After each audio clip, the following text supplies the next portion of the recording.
Well, here we are.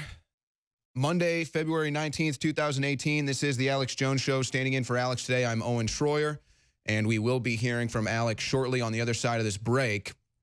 Now, every time a shooting like this happens, they want to talk about guns, like that's the only issue at hand here, even though there are numerous other issues at hand here, such as mental health, big pharmaceutical drugs, etc.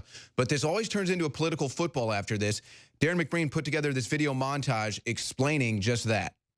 Today, the 18th school shooting in the past 45 days happened in Parkland, Florida, leaving 17 people dead. This year, there have already been 18 school shootings. Those 18 school shootings so far this year, shocking. There's a group called Everytown. Everytown is a gun control group. And Everytown said that there were 18 school shootings in the month of January. Now, you may be wondering, why didn't I hear about those school shootings every single day? The answer is because there were not 18 school shootings in the month of January. There were more like 3. 8 now fatal school shootings we had in this country this year. Children are being murdered. We cannot accept this. I can't do it, Wolf. I'm sorry. We can't do it. President Trump, you say, what can you do? You can stop the guns from getting into these children's hands. We are committed to working with state and local leaders to help secure our schools and tackle the difficult issue of mental health. Well, I'm just struck by the emptiness, the hypocrisy of Donald Trump's words, "We will do anything to protect you." Do you feel safe tonight? That vital conversation has been drowned out and made impossible by mindless screeching about gun control led by blustery charlatans in the media. You know exactly who they are. Hey, go to Google. They're lying to you. It is not a constitutional right to have a military-style gun, Gene, and yet these Republicans keep spreading these lies. Every one of these is tragic and terrible and an act of evil. That does not mean that 18 happened. So I think that it's just important to get the statistic correct.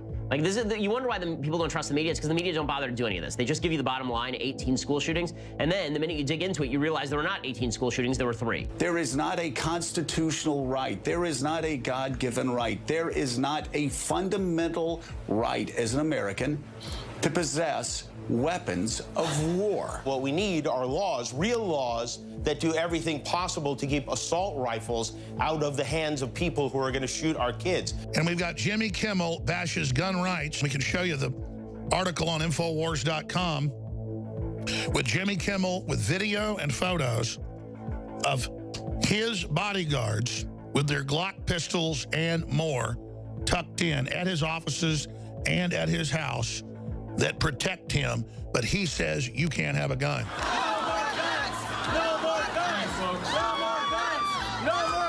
If these same gun enthusiasts were black and brown people with locks or braids and fatigues with guns, I have a feeling that some of the people watching me right now might be a lot more willing to have a gun debate conversation right now. A Time magazine headline blared the following: accused Parkland shooter Nicholas Cruz was a member of a white supremacist group. PBS, Uproxx, many others, big news organizations ran stories claiming that this was confirmed by the leader of this white nationalist group. The president didn't have a lot to say today about what he actually plans to do about school shootings. Donald Trump does nothing. Once again, we see the urgency for Congress to take true common sense action to prevent gun violence. The goal? Gun seizures, ammunition regulation, the disarmament of the American population. An armed militia is in the possibility that it all goes wrong. That's what it's for. It's not for when everything's going right. It's for when it all goes wrong. To deny the possibility that it could all go wrong, to me, you're lying. You know, the right to bear arms is because that's the last form of defense against tyranny. Imagine federal officials marching from house to house, seizing hundreds of millions of firearms from law-abiding citizens, and then fining and imprisoning those who resist. Honestly, I want to live in a world with real equality. I want to live in a world where an equal amount of white kids are shot every month. An equal world. I want to see white mothers on TV crying. And there you have it. Chris Rock says he wants to live in a world of true equality where we see the same per capita number of white young people, white children being shot being killed, being murdered. Well, Mr. Rock, you're going to have to somehow get young white kids to behave like the young black inner city kids, where you have 95% of the crime in cities like Chicago being black on black crime. You're going to have to somehow get white youth to behave in that same barbarous, murderous form. You're going to have to get them to not take responsibility for themselves, like the black leadership has helped blacks do, and help promote a gangster shoot-'em-up thug culture. You're going to have to do that. And you're going to have to go further, Mr. Rock. You're going to have to continue to sell the white population on what the blacks have been sold on, to abort 52% of their babies before they're born. Oh, but see, the fact that almost 95% of the deaths of blacks are abortion isn't something you want to talk about. No. You want to talk about the blacks that are shot and killed, and then project responsibility onto that in a racist way onto white people as a blanket statement, because you're on Netflix, a globalist combine that almost every show it puts out has anti-American globalist messages. Because that's what you are, a teleprompter reading nobody, little thug, racist scumbag, going along with the entire huge narrative that's being pushed everywhere that, oh, if you're a white woman and have a white baby, abort it, in the major feminist magazines. And white genocide is a good thing, and whites' genetics are inherently bad. We've all seen that at the universities. And, oh, we're having No Whites Day, coming up at Evergreen College, or you look at colleges in the Midwest, where they come out and say no whites allowed on the commons area for a week, and you've got the white woman saying, get me some muscle over here. This is the true face of evil. This is the true face of propaganda. This is the true face of division by the big mega corporations, the big filthy Hollywood-owned, Chi-Com globalist, China-wood-owned system to demoralize and destroy this country with sick little mercenary pimps, sick little gremlin pimps, sick little jester pimps, selling out not just the black people, but everybody else with venomous hatred, with a big sickening studio audience of Netflix liberal trendies giggling and laughing and cheering like bloodthirsty banshees when they hear about white kids being killed, because somehow if we kill some white people, that'll fix everything. Somehow if we deal with them. Meanwhile, the Muslims have been backed by the globalists and the left to kill millions and millions and millions and enslave women, but that's okay. Statistically, it's leftist ideologies that have killed over 200 million people in the 20th and 21st centuries alone. You are the people with blood on your hands. You are the people that have destroyed society. You are the globalists that destroy every city that you control. Where the Democrats are in command, like Chicago, highest crime rate in the world. Then you've got Mexico with total disarmament of their population, no Second Amendment, highest crime rate in the world for a country, hundreds of thousands of dead. Oh, but Chris Rock, he doesn't want to talk about that, because he's the darling of the corporate media to sit up there and spew that evil and spew that venom and invoke the most anti-Martin Luther King racist garbage the world has ever seen. But as Hollywood's ratings plunge, as the NFL's ratings plunge, as the Oscars plunge, as the Olympics plunge, as all of these tools of globalist propaganda fall apart, they're only getting more intense, more venomous, more bullying in an attempt to get control of the group consciousness. But it's failed. And black people, white people, you name it, across the board are waking up. Yes, there's minorities of people out there that are still brainwashed and dumbed down. But on average, people see through this propaganda because it's gotten so intense, and the worm is turning. Then we've got all these clips where they're on the Sunday news show saying we need to ban the Second Amendment outright. And the New York Times comes out and says ban the Second Amendment outright. All this weekend, flying their flags openly that you bet we want to confiscate your guns. All along, you were right. We really want your guns. The idea that an individual can defend themselves is a crime. And we're going to sit there and disarm all of you, just like these schools are victim disarmament zones, so none of you can protect yourselves, not just from the lone nuts hopped up on drugs and all the rest of it, but from the powerful globalist state itself. All these people, all these Hollywood scum, the Chris Rocks of the world, the Michael Moores of the world, they are your mortal enemy. They've all got their own bodyguards. They all live behind walls. They are sick. Hollywood pushes their violent agenda. They are frauds. Rebuke them. Pull away from them. Come out of them. They are our enemies, and they only survive because they suck off our cultural and psychological and financial blood. Now, back to Owen Schroyer in the live global transmission. I mean, honestly, I want to live in a world with real equality. I want to live in a world where an equal amount of white kids are shot every month. An equal world. I want to see white mothers on TV crying. Now, this is a very conflated issue about race and violence in this country. And there's so many different angles to cover, it's almost impossible to recall all of it. But there's this tinge of racism. There's this fomenting of a racial divide. And you just have to sit back and think, when did we get here in America? When did this become an issue again? It's the same dynamic with the Black Panther movie coming out, which I saw this weekend. I'll do a review on it later. But it's all about black versus white. And then Chris Rock does his comedy special, which I'm being told is for Netflix.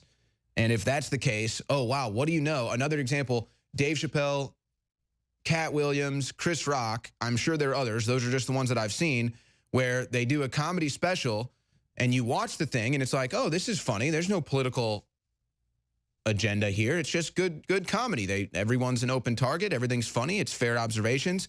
And then you can tell there's always one portion, whether it be Chappelle or Williams or now Chris Rock, where it's like, okay, where did that come from? Not only is it not funny, now I'm being lectured to, clearly some political agenda behind it. So I don't know. If I'm some comedian that can't get a big special, can't get the $1 million deal, and I'm behind on some mortgages, say, or something like that, I'm just proposing a situation that could be happening here. I don't know. I'm trying to figure it all out. We're all on the same team here, just trying to figure it out. I mean, I don't think Chris Rock actually hates white people. He doesn't actually want white people to die. But why did he say that? I don't know. Maybe Netflix says, look, we're not going to give you this deal unless you give some of our political, our political message in there. Just pepper it in there. You'll get the special. It'll be just fine. Do whatever you want for the other 40 minutes, but give us 10 minutes of our political spiel. And so then they get the special. And I don't know when this was recorded. I imagine that was recorded before the shooting in Florida, because what happened at the shooting in Florida? 14 students died, most of which were white. So I guess maybe be careful what you wish for? Or is it not enough dead white children? Not even that it matters that it's white. But where is Chris Rock? Not to make it about Chris Rock, it's just that is the timely talking point right now, the timely subject. But where is all of that? Where is all of these people? And you know what? It all ties in. That's the thing about it. It's all tying into the same message, whether it be Black Panther is all about black people. No, it actually was just a movie. In fact, I don't even think the people behind it really had that much of an agenda except to put out a movie. Oh, more white babies need to die, says Chris Rock. He doesn't actually mean that. Why is he saying that? What is with this divide? It's all the same thing.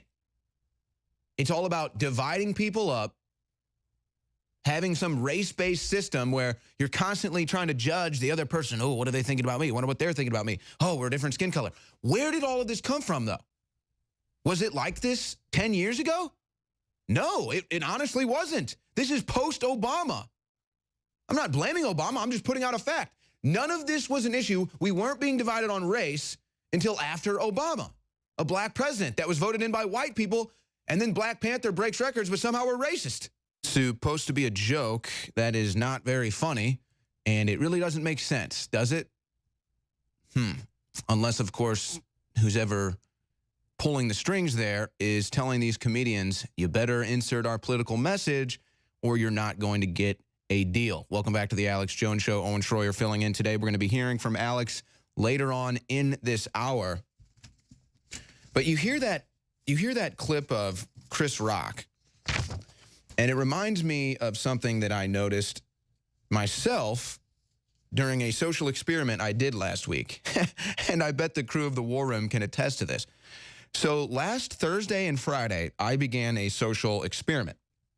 And I started to follow liberals on social media. even getting notifications. So, you know, like the Adam Schiffs, the Eric Swalwells, the Chris Hayes, Joe Scarboroughs. There was about 15 to 20 of these liberals, leftist Democrats that I started following religiously, getting notifications, seeing everything they say. And if you listen to the War Room Friday, you'll notice I was a little angry. Like my patience had run out. And it had. And it still is out. But I realized something over the weekend, and then listening to the Chris Rock clip, these people are trying to induce anger and hatred. That's what they're doing.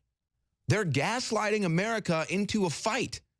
Not only do they want the people that know they're lying to be angry, because that's a natural response when you're lied to, is to get upset about it, and then you just repeat that over and over and over again. It just builds up. But on the other side of things, the people actually believe them and listen to them, they're experiencing this too. They're the ones being fomented into violence. They're the ones being told they're fighting Hitler. They're the ones being told they're righteous in their social justice warrior mentality, even though it's all fake, it's all bought and paid for. It's all agenda-driven. That's why it's so hard to connect all these dots. It all comes down to this story. America #1 enemy at World Government Summit. That's not a story. You can't have a world government with America. That's the point. That's why they have to end America. That's why they're fomenting the left into a civil war. That's why they needed Hillary Clinton to sell this country down the drain. That's why they want to kill Trump. That's why they want to remove Trump from office. That's why Hillary Clinton colluded with the FBI, the DOJ, foreign intelligence assets, and Russia to keep Trump out of office. But then you realize, when you actually follow these people, when you actually follow the idols of the left, when you actually follow the fake intellectuals at the top of the liberal movement, you realize they are invoking hatred. They are invoking anger. Why do you think Chris Rock says he wishes more white people were dead? It's all about that thought that is already in, I guess it's in black people's heads. They think they can water this seed of anti-white racism and say, yeah, oh, Chris Rock doesn't like white people? Chris Rock wants white people to die? Okay. Yeah, it's cool then. It's cool then. I can be outspoken. I can say that. I can hate whitey. Forget reality and statistics and what Martin Luther King said and, you know, everything that's possible in America. Chris Rock said, hate whitey. Yeah. MSNBC said, hate whitey. Van Jones said it's a white lash. The Austin American-Statesman said the biggest terror is white men. The Texas State University School newspaper said that white DNA is an abomination. How about this today? Yale University teaches students counter-narratives around whiteness. It's all about anti-white. Where did this come from? When did this become an issue? It wasn't when I was growing up. Why is it an issue now? Why did it happen after Obama? This was a tweet I put out from the War Room. Amazing how a country that elected a black president twice, celebrates Black History Month, most popular entertainers are black, has virtue signaling social justice messages everywhere in entertainment, and is about to set box office records on a black superhero movie is still considered racist. So it doesn't matter. It doesn't matter. You could bow down, beg for oh, forgive me, black people. It doesn't matter. You're still whitey. You're still bad. You can't prove that you're not racist. Trump can't prove he's not racist because the very notion that he's racist, the very belief that he's racist isn't real. It's fake. It's fabricated. It's fomented. And so now what do? They send their operatives in higher education to say white is bad. They send their operatives in the mainstream media to say that white people are bad. They send their operatives in the entertainment industry to say that white people are bad. And then you wonder why the left is so filled with hate and rage and anger for America, for the family, for God, for themselves, for everything. It's because that's the message that they keep getting. Hate whitey, hate conservatives, hate Trump, hate America. Everything's racist. Trump's a misogynist. Trump's a xenophobe. Oh, he's married to an immigrant. He's married multiple immigrants. He's a xenophobe. Yes. It doesn't make any sense at all. And then they have this huge deal about the Black Panther movie.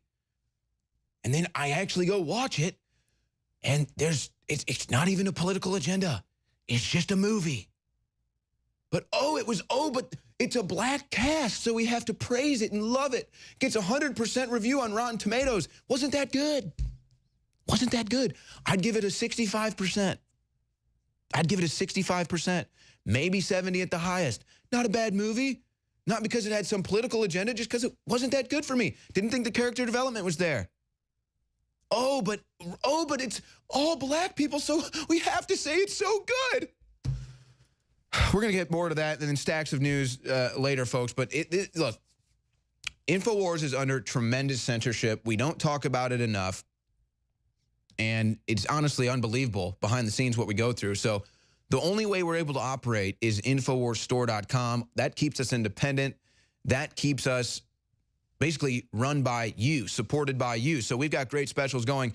And Super Blue is 50% off right now, folks. This is selling out quickly. So we've decided we're going to keep the 50% off special, even though it's causing us to sell out of our supply. So we're going to keep the special at 50% off. But just be warned, it's not going to last much longer because supplies are about to be sold out. So instead of going full price, where we could sell the product and sell out by the time we're due for another shipment, we've decided just to continue to sell it at 50% off, and then we'll be out of Super Blue fluoride-free toothpaste until our next shipment comes in.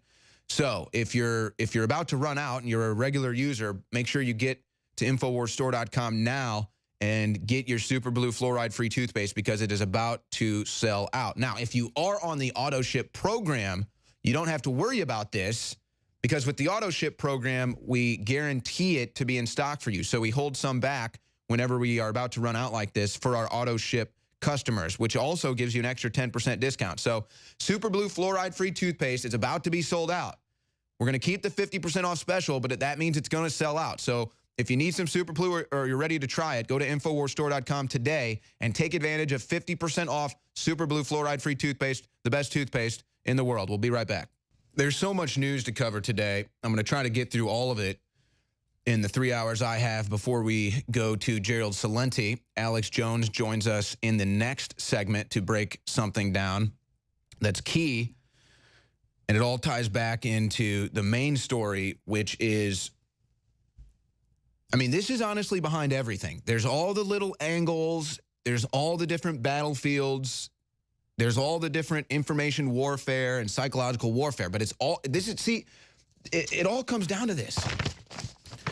America, #1 enemy at World Government Summit.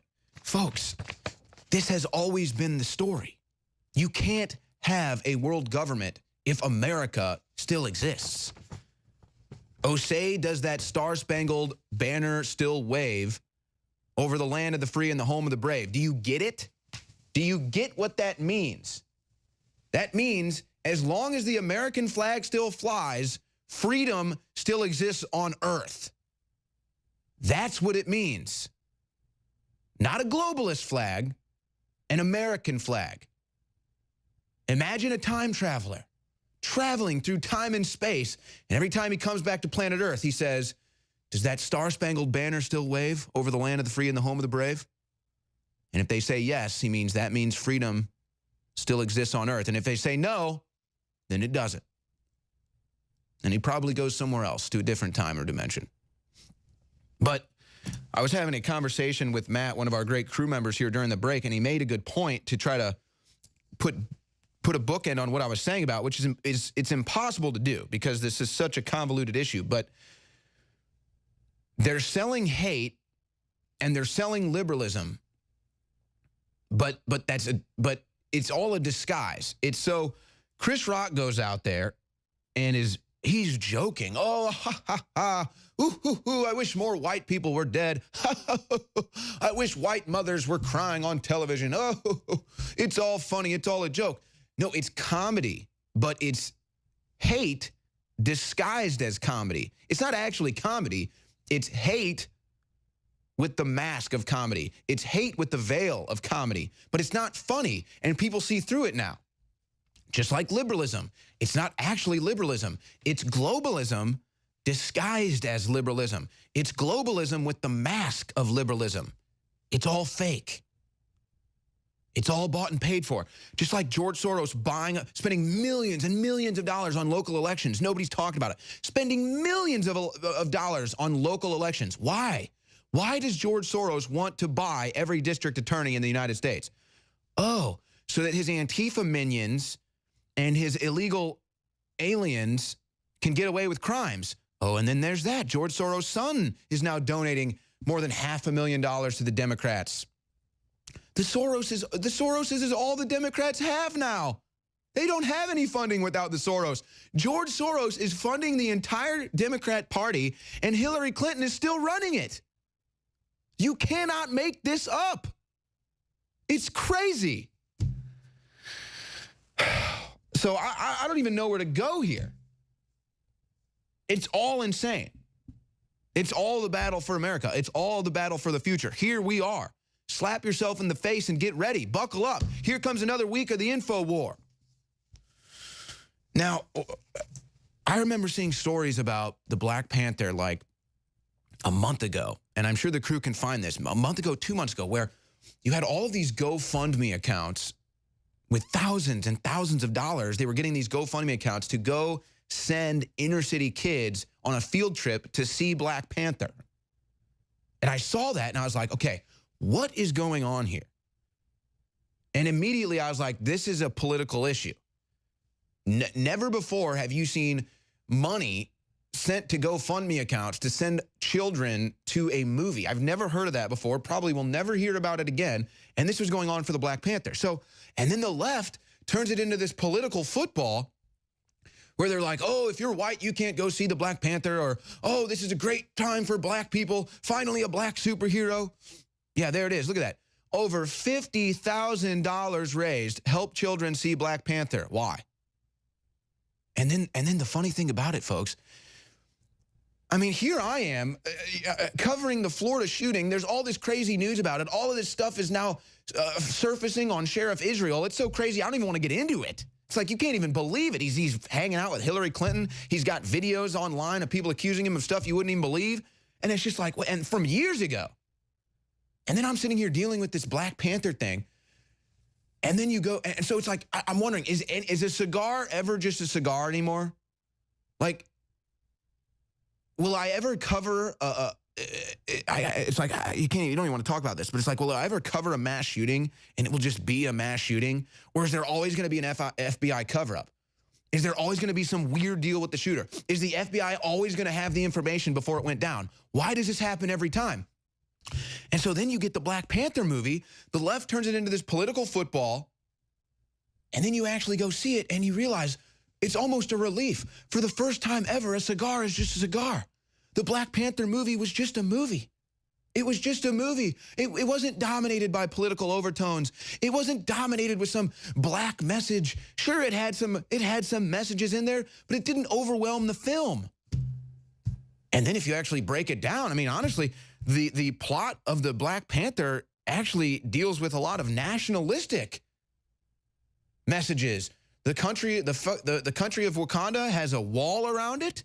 It's shrouded in secrecy. They don't take any refugees. They don't take any migrants. I mean, it's 100% nationalistic.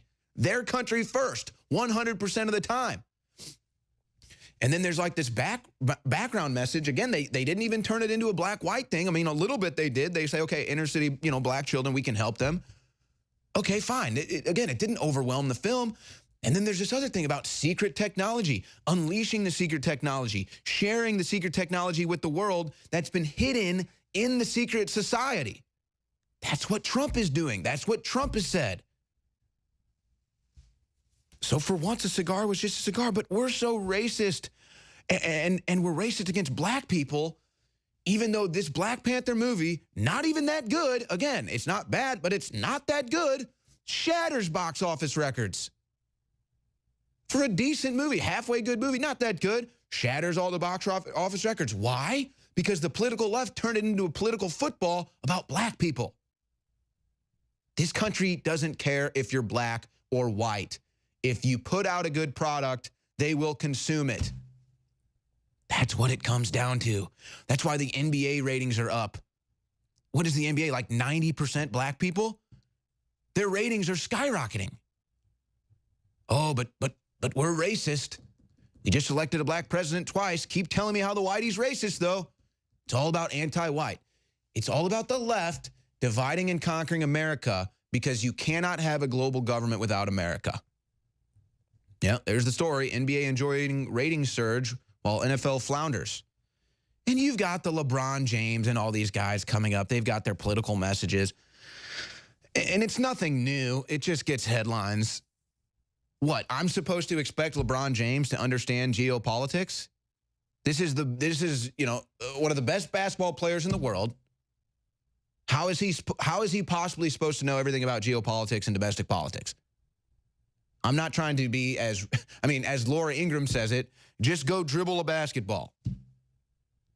And that's what she said, and that's what he does. And he's the best at it. And he wins. And he makes millions and millions and millions and millions and millions of dollars. And he gets all this attention. And he has millions of followers. He's huge. This guy's LeBron James. He travels the world. He's a world traveler. He's famous everywhere he goes. Every city in America he goes to, it doesn't matter if it's black people, white people, they pay hundreds of dollars to see him play. And they're not like, oh, it's a black guy. I don't want to. No, they don't care. He's fun to watch. But the left cannot get past the racial division lines because just like the story says, and it's never changed, it's been the same thing forever. America is the #1 enemy at the World Government Summit. Now, it wouldn't be if Hillary Clinton was the leader of our country because she would sell us out to the world government. Trump will not. Trump believes in the national anthem. Trump believes in America. Trump believes in freedom. Trump believes in independence. That's why they have to remove Trump so they can destroy America. Alex Jones on the other side. Isn't the difficulty here legislatively the Constitution, which is Bret Stephens' point in the New York Times, which is he's calling for the repeal of the Second Amendment. And he says the United States has by far more guns in more hands than any other country in the developed world. It has by far the highest incidence of firearm-related homicides and suicides. Correlation is not causation, but since Americans aren't dramatically crazier than other nationalities, what other explanation is there? However, it is in our Constitution, unlike other Western democracies. It's here, ladies and gentlemen, the next big assault on the Second Amendment. No amount of background checks, no amount of gun control will stop evil people with evil intentions from doing harm with baseball bats, knives, 18-wheelers, and firearms. Just like you can't stop somebody from dragging their life down to the edge of the lake and holding them underwater till they drown. I know I'm stating the incredibly moronically obvious fact here, but that's the logic, the glaring, emblazoned logic that the mainstream media and the deceivers who inhabit upside-down world are trying to push on us. Right in front of me, I've got articles out of the news where reporters are saying, well, if we had more abortions in this world, there'd be less kids killed. Now, think about that logic. I see the sign all over the news. I see it as the new logo, the new pitch. Not one more.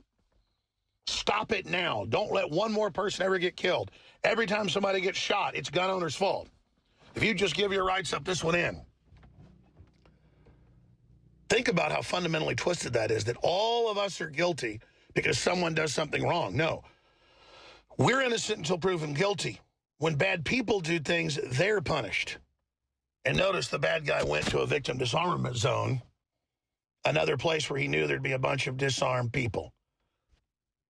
And then notice, of course, he turned out he was on psychotropic drugs. And it turned out the FBI was warned over and over again. And it turns out the school knew and banned him having a backpack. But no one would let them protect themselves. It's incredible. And now we have NBC this weekend coming out and saying, oh, look, let's just ban the Second Amendment. Let's be honest about it. Okay, the Supreme Court says it's right. We're going to take it. The New York Times comes in and says, yeah, let's do it.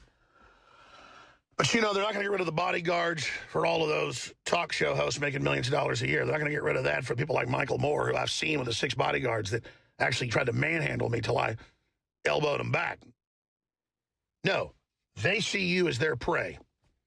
The Bernie Sanders of the world, want you disarmed, just like the proto-globalists did in the Soviet Union. And now, if you go to the headlines that festoon the fake stream media, you see their next move. CNN, marches, walkouts, and sit-ins. Gun control battle heads to the streets. And then it says, oh, the Women's March, and oh, Black Lives Matter, and all these groups that are so grassroots, they're like AstroTurf at Cowboy Stadium. Why, they're going to lend their support to the new student movement that's anti-gun, that's going to have walkouts and sit-ins and highways blocked and marches saying, not one more of us killed. As we sit here in victim disarmament centers that the media advertises for mental patients to go attack, we want to be used as shills here. And, of course, all the young, smart students that come on our show and others, including victims, say they don't want gun control. They understood what happened. The hero coach that saved so many people that got killed, he was pro-Trump. Their voices don't get heard because speaking for them is all the George Soros-funded groups. And that's all this is now, is the latest tentacle of the George Soros group that supposedly represents women and now young people and students. And I see the same few spokespersons on every TV channel spouting the line, hashtag enough walkout, as they crank up their next big social movement to not just break up our families, but now disarm us and complete our journey into slavery and economically bankrupt us. Not one more. The idea that you can ban evil instead of just curtailing it, blocking it, and having good people set up defenses against it. The idea is it's a march for our lives and demanding Trump protect us when it was the FBI and others that stood down. But here comes the National Day of Action against gun violence in schools. And the media lies that says gun violence is way up when it's down almost 60% since 1992, and mass shootings are flat, despite the fact the media hypes it and hypes it and hypes it. So to gun owners, to libertarians, to conservatives, we're going to have to get aggressive. They're trying to bully us yet once again.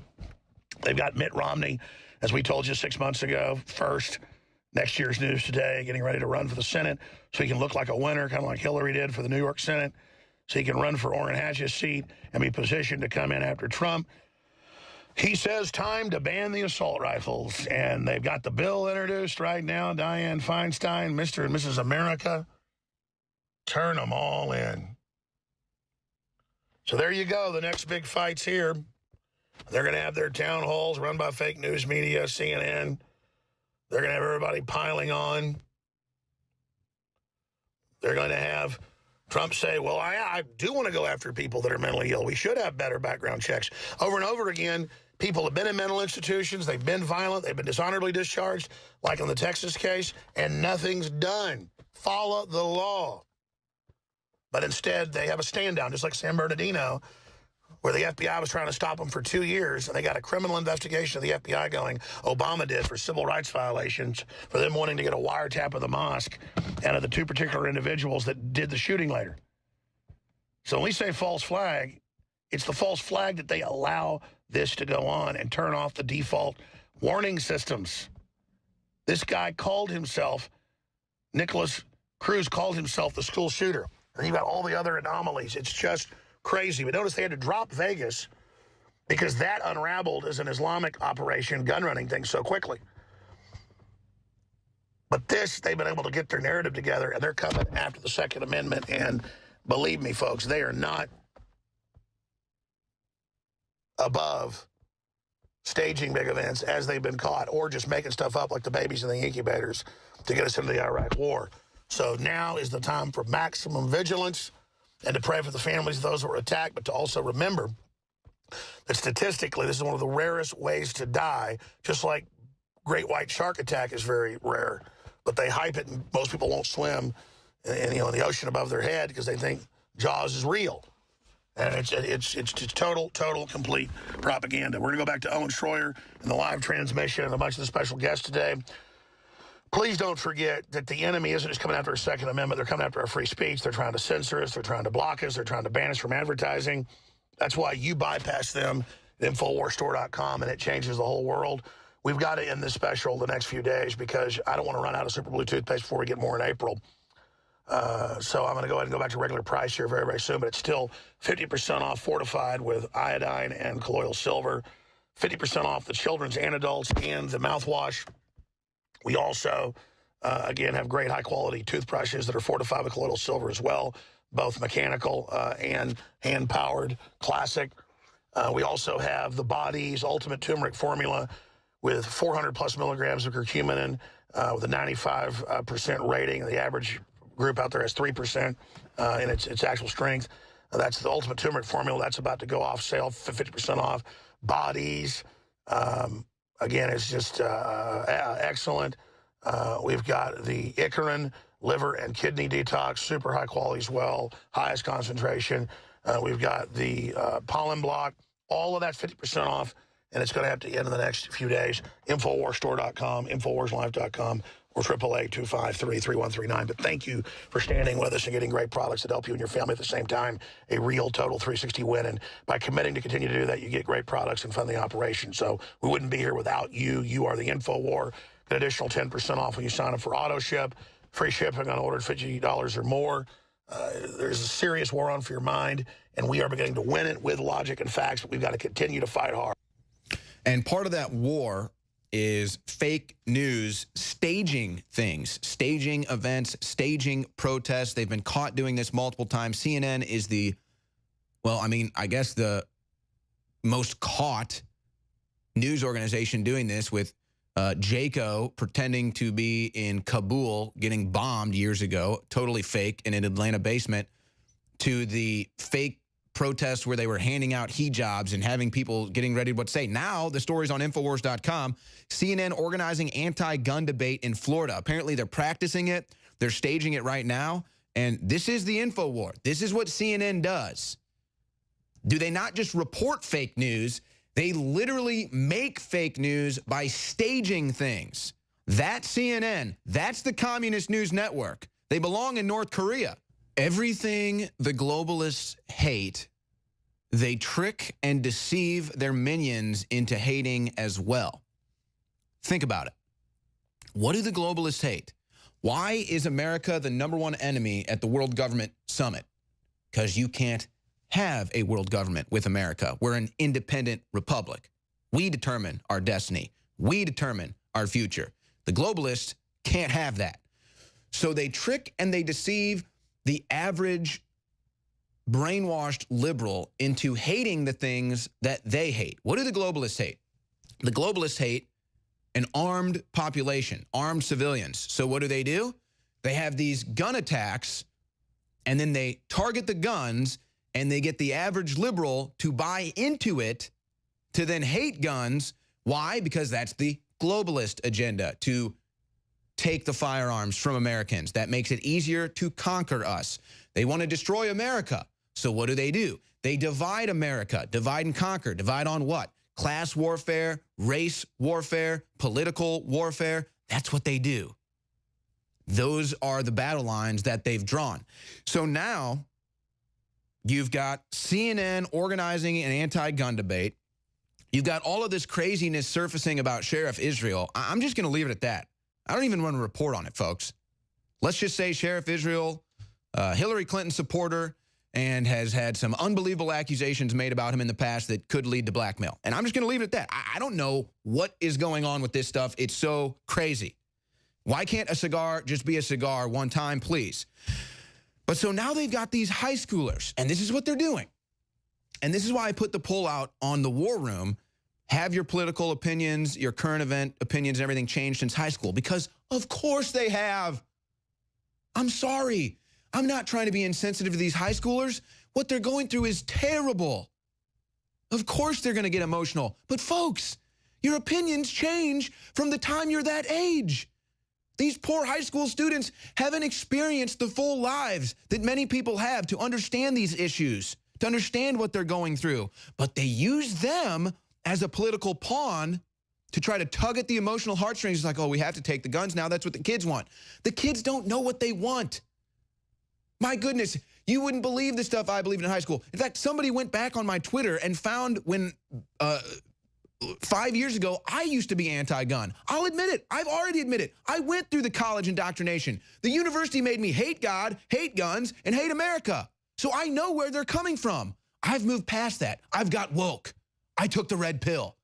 But now they're using these students as a political pawn. That's how sick they are. That's how sick the left is. They're using grieving, mourning, emotional students as a political pawn for the globalist agenda to take guns away from American citizens. Don't act like that's not the agenda. That's what they want. So here's the clip of the high school students planning the March for Our Lives. What's your announcement today? Today, I'd like to announce that we have an event coming up to have everybody in the nation talking about what we're talking about. And one of the things we've been hearing is that it's not the time yet to talk about gun control. And we respect And these guys are going all over the media, too. Lives, and our community took 17 It's like, let's handpick the ones that hate guns to put them on TV. That's what they do. That's their agenda. Control. March 24th, we have the March for Our Lives, which you can find at marchforourlives.com. This one right here, that guy right there has been on TV nonstop. The March for Our Lives is going to be in every major city, and we are organizing it so students everywhere can beg for our lives. Because at the end of the day, beg for your lives. The red and blue, the GOP. Yeah, that's what you have to do when you don't have a gun. You get it? And at this point, you get it? You're either with us or against us. With us or against us. That's a George Bush line to get you to buy into the war on terror. It's all the same. They're using their same tactics. It's all the same with these people. They're never going to stop. They are literally never going to stop. We'll be right back with more of the Alex Jones Show. Don't go anywhere. All right, just stacks of news here. Man, it's just awful when you have to sit here and absorb the propaganda and you know what it is. You see it, you know what it's meant to do, you know how it's meant to target the weak-minded, that they've made weak-minded. So they make the people weak-minded with the dumbing down in the media, with the chemicals in the food and water. Whether you think that's going on consciously or not is irrelevant. That's what's happening. Look at what fluoride in the water does to IQ. Look at what all these chemicals in the food does to IQ, does to the human body functioning properly, does to the gut, where your instincts come from. So whether you think that's a conscious agenda or not is irrelevant. That's a fact. And then they double down with the media. So they already attack your biology with the chemicals. Then your mind is under attack with the media. Oh, these poor students. Yeah, of course, they just went through a shooting. This is dramatic for them. They can't, how can you expect to be, I mean, it's like, wow, let's just elect 18-year-olds to run the country. They clearly get it. No, of course not. You don't have the life experience at the age of 18 to fully understand the issues. Nothing against these children. I'm sure you're all fine students. I'm sure you're all great people.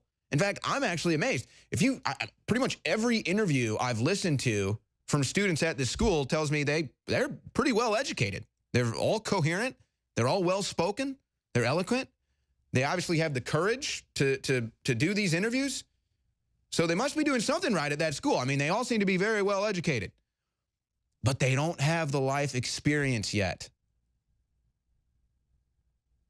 There's a reason cliches exist, because there's an element of truth to them. If you're not a liberal by the age of 20, you don't have a heart. If you're not a conservative by the age of 30, you don't have a brain. Because when you're younger, you tend to be more emotional in your responses. You tend to let your emotions and your knee-jerk reactions guide your response and the way you feel about things, because you haven't had the life experience to understand the issues fully. But that's what they're doing. They're using these kids as a political pawn. It's really disgusting if you think about it. So let me just, I got to get through this news. I'm never going to get through. So let me just run through this stack of news to try to break it all down. So you've got now the report is on Infowars.com that CNN is organizing the anti-gun debate in Florida. Yeah, just like CNN is organizing the March for Our Lives. They're all organizing. It's all the same thing. It's all about being anti-American. It's all about the globalist agenda, in this case, to keep guns out of Americans' hands. Period. Now, you can have a debate. Should we have guns? Should we not have guns? Should we ban the AR? Should we not ban the AR? Fine, you can have the debate. I don't care. Have the debate as much as you want. But guess what? According to the Constitution, you can't just ban something without we the people saying you have the right to. That's something that they've forgotten. And while, again, you can have as many debates as you want about this, the only thing that they can do is to amend the Constitution, which is what they want to do. That's what they said on NBC. Ban the Second Amendment. No. No, you're not taking our Bill of Rights. You're not taking our Constitution. Because here's the understanding, the deeper understanding that they know that the average American just cannot comprehend. The Bill of Rights and the Constitution, government does not give us our rights. The government does not tell us what we can and cannot do. The government does not tell me I'm free. The government does not grant me the right to own a firearm. God does. Inherently, I have that right. So the government can't take it, just like the government can't get it, cannot give it. But now they're bullying Trump on this issue. Trump open to improving background checks, spokesman says. Background checks? This guy was alerted to the FBI multiple times. This guy had the police called on him 39 times. Background check? Background check. Yeah, somebody's not doing their job. How did this guy slip through the cracks? You want to tell me how this guy slipped through the cracks? Well, you could say the FBI was busy investigating Russian collusion. They didn't have time. We had Russians on social media stopping a mass murder. What the? We don't have time for that. I gotta stop these Russians from interfering in the election. Even though they spend like, I don't know, 1% of what George Soros spends on elections. I mean, it's so absurd. Oh, the Russians are meddling. They have social media. They're staging protests. Like 20,000 people maybe at the most affected by this. And it probably didn't even affect their opinion. They just thought it was a Trump march or an anti-Trump march. They don't really care either way. Oh, but George Soros spending millions and millions and millions and millions of dollars, not just on national elections, but on local elections, buying up district attorneys in Texas, buying up district attorneys in Pennsylvania, spending millions of dollars on local elections. Oh, don't do an investigation on that. Oh, no meddling here from George Soros. But a little fraction. Ew, look at $20,000 spent by Russians here. We got to get them. Mass murder in Florida? Don't care. I'm looking at Russian collusion, baby. I got 20 G's and 13 Russians. I'm Robert Mueller. I've spent millions and millions. In fact, they've spent more money investigating Russian collusion than the Russians ever spent trying to meddle in the election. This is the insanity. This is the Twilight Zone.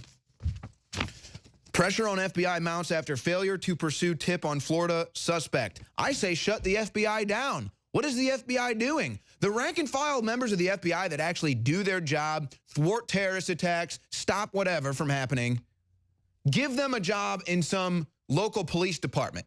Make them detectives. Make them sheriffs. Just get rid of the FBI. When has the FBI ever been honest? Just look at the JFK papers that got released. Parkland student slammed Trump for tying shooting to Russia probe. He has already made it about himself. No, you can even look at the dates from Mueller's last document with the indictments. In September is when they were breaking in on the Russians. That was when they were breaking in on the Russians. They even have it in the emails. Trump's not the one that tied it together. That was the FBI itself. But again, this is the propaganda working. Trump's the bad guy. Anything that happens, we have to blame Trump because it feels good. It feels right. And then my confirmation bias gets fed with people like Chris Rock and Jimmy Kimmel and Don Lemonhead. Shooting survivors on potential collision course with Trump. Oh, they're going to bully him on this one. Marches, walkouts, and sit-ins. Gun control battle heads to the street. Celebrities rally behind student march for gun control. Yeah, that's coming up in March. It's called the March for Our Lives. I'm not even going to read this head. I mean, it's just so absurd what's going on right now with the sheriff Sheriff Israel in Broward County. Seriously, it's insane. I'll just let you do your own research on that.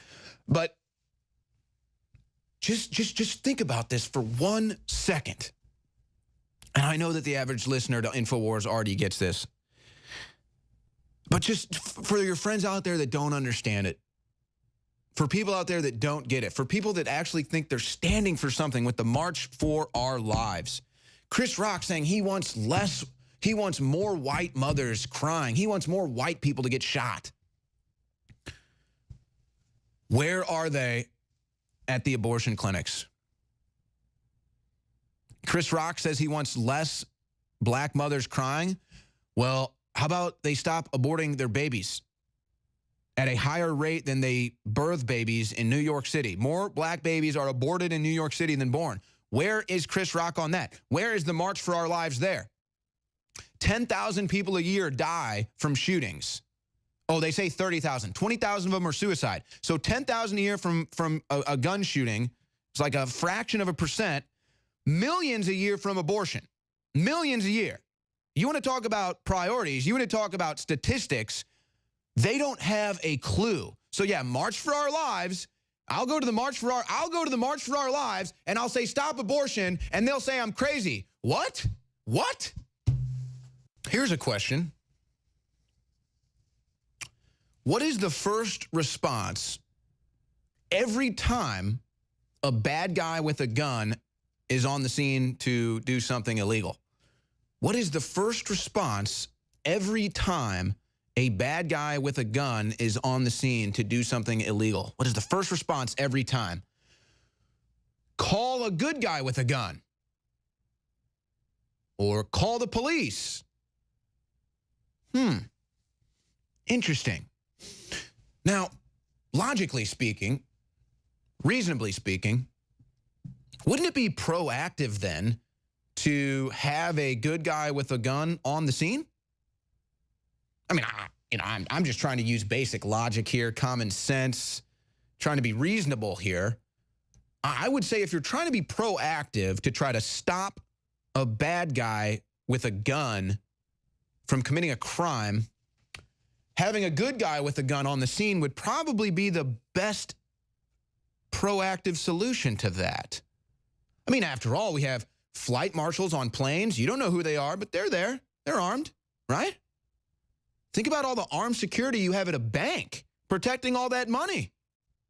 Why is that? Well, bad guy with a gun shows up to rob it. You're going to want a good guy with the gun there to stop it. That's logic. That's reason. That's common sense. So why then, after the mass shooting in Parkland, Florida, why does that logic, why does that reason, why does that common sense just disappear? Just gone. And they say the exact opposite. They say we need gun control. Gun control is the answer. Less guns is the answer. Well, isn't that just beautiful? Hey, did you know that murder is illegal? That didn't stop Nicholas Cruz, did it? No. He still committed murder, didn't he? Oh, you want increased background checks? Well, you couldn't have had more clues to the FBI and to local law enforcement that Nicholas Cruz was a threat to the community. Such a threat even, he'd been suspended from multiple schools and was told he couldn't be on campus with a backpack. Oh, but gun control is the answer. No. Common sense is the answer. Common sense is what they were lacking after 39 times cops have been called to Cruz's home. Common sense is what was lacking when the FBI did nothing about the warnings they received on Nicholas Cruz. Of course, we have to give the FBI some leeway here. They were really busy investigating Russia. So I just ask all the people calling for gun control, why is it in every situation, the first thing you do when a bad guy with a gun shows up is call a good guy with a gun, but for some reason, that logic completely befuddles you when it comes to school shootings. And you walk yourself into la-la land where if you just say gun-free zone, these guns are banned. It'll magically stop happening. I got news for you. It will increase. It will increase. But they don't think logically when dealing with these issues. Now, I want to put a bow on some other things I was talking about here because it ties back into everything, which is the globalist agenda masquerading around as liberalism in America, masquerading around as tolerance. No. They want to take down America. And you've got on board with that. That's the political left now. So now you've got the Hungarian leader Viktor Orban calling for a global anti-migrant alliance. Okay. Well, why would he be calling for that? Well, I don't know. Look at what open borders have done to Europe. The worst of it has to be Sweden, and we'll get to that in a second. Orban also calls Christianity's Europe's last hope. Yeah, because the Muslims are now invading it and taking it over. You think that's a joke? I mean, that's actually happening. See, this is what I'm saying. People have this, they do really have a mind like a goldfish. Oh, it's not happening. What's there? So there's some Muslims here, some Muslims there. Oh, one street now has them saying their call to prayer in the street. Oh, now it's another street. Oh, big deal. Oh, now another mosque is popping up. Oh, now Sadiq Khan is the leader of London. I mean, calm down. It's not happening. Well, these things don't happen overnight. They happen over the course of decades. But they don't think like that. Again, they have the memory of a goldfish. Oh, it's just one mosque here. Oh, it's just one invasion here. Oh, it's just one truck attack here. Oh, it's just one stabbing there. Oh, it's just one Muslim over here telling Allahu Akbar and killing people. Oh, it's just a minor issue. No, you're being invaded. But now, the Council of Europe slams crime wave Sweden for not taking more migrants. What do you give Sweden? 10 years, 20 years? Before they remove that flag and put up a Muslim flag? Oh, you think that's a joke? Sweden is falling apart. I mean, you wouldn't even believe how much terrorism Sweden is dealing with. Whether it be raping women, stabbing people, schools having to be shut down, no-go zones. I mean, Sweden is actually, they're being destroyed. But you better accept it or you're intolerant.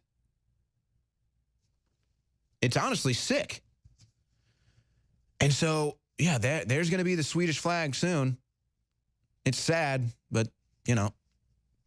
Because, you know, the Muslims in the Middle East can't figure it out, so let's just let them try to figure it out in the other countries now. Muslims couldn't figure it out in the Middle East, so they just, you know, that whole area is destabilized and destroyed. So let's just let them try to figure it out in Sweden. They figured it out in the Middle East, now it's a bunch of rubble. Let's bring them into Sweden, see if they can't figure it out there. Oh, but see, that's why the Black Panther movie, quote, from the king of Wakanda, if you let refugees into your country, they bring their problems with them. Yeah, that's from the hero of the left, the king of Wakanda. This is how dumb they are. They don't even, they're so superficial that they don't even look into their own heroes. That's why they voted for Hillary Clinton. So here's the king of Wakanda, the Black Panther, who is a total nationalist, doesn't want any refugees in Wakanda, no migration into Wakanda, no technology from Wakanda gets released to the public. They keep it all for themselves because it's all about Wakanda first, citizens of Wakanda first. And then this is the hero for the left. And then Donald Trump says, we don't want immigrants. They bring their problem. We don't want, excuse me, we do want immigrants. We don't want illegal immigrants and all these refugees that we take in a record amount because they bring their problems with them. Trump's the bad guy. The fictional king of Wakanda says we can't take refugees. They bring their problems with them. And the left loves it. Oh, but that's because they don't do any research. They don't know anything about the Black Panther. It's just like with the Mueller indictments. The Mueller indictments come down. And what is the first response from the left? Before even reading it, before even reading the document, oh, this is it. Trump colluded with Russia. We got him. And then Mueller comes out, Rosenstein comes out and says, nope, this is not collusion with Russia. Nope, nope, nope. They say, oh, the king of Wakanda, he's brilliant. He's amazing. The king of Wakanda says, we don't take immigrants. We don't take refugees. They never even saw the movie. They never even read the documents. They have their preconceived notions, their assumptions that they cast that aren't even real. So here's what they do on social media. Obviously, they block and they censor conservatives and Trump supporters, what have you. We already know about that. It's honestly an extremely important issue that it just becomes mundane because you have to beat the same drum every day and they just don't stop.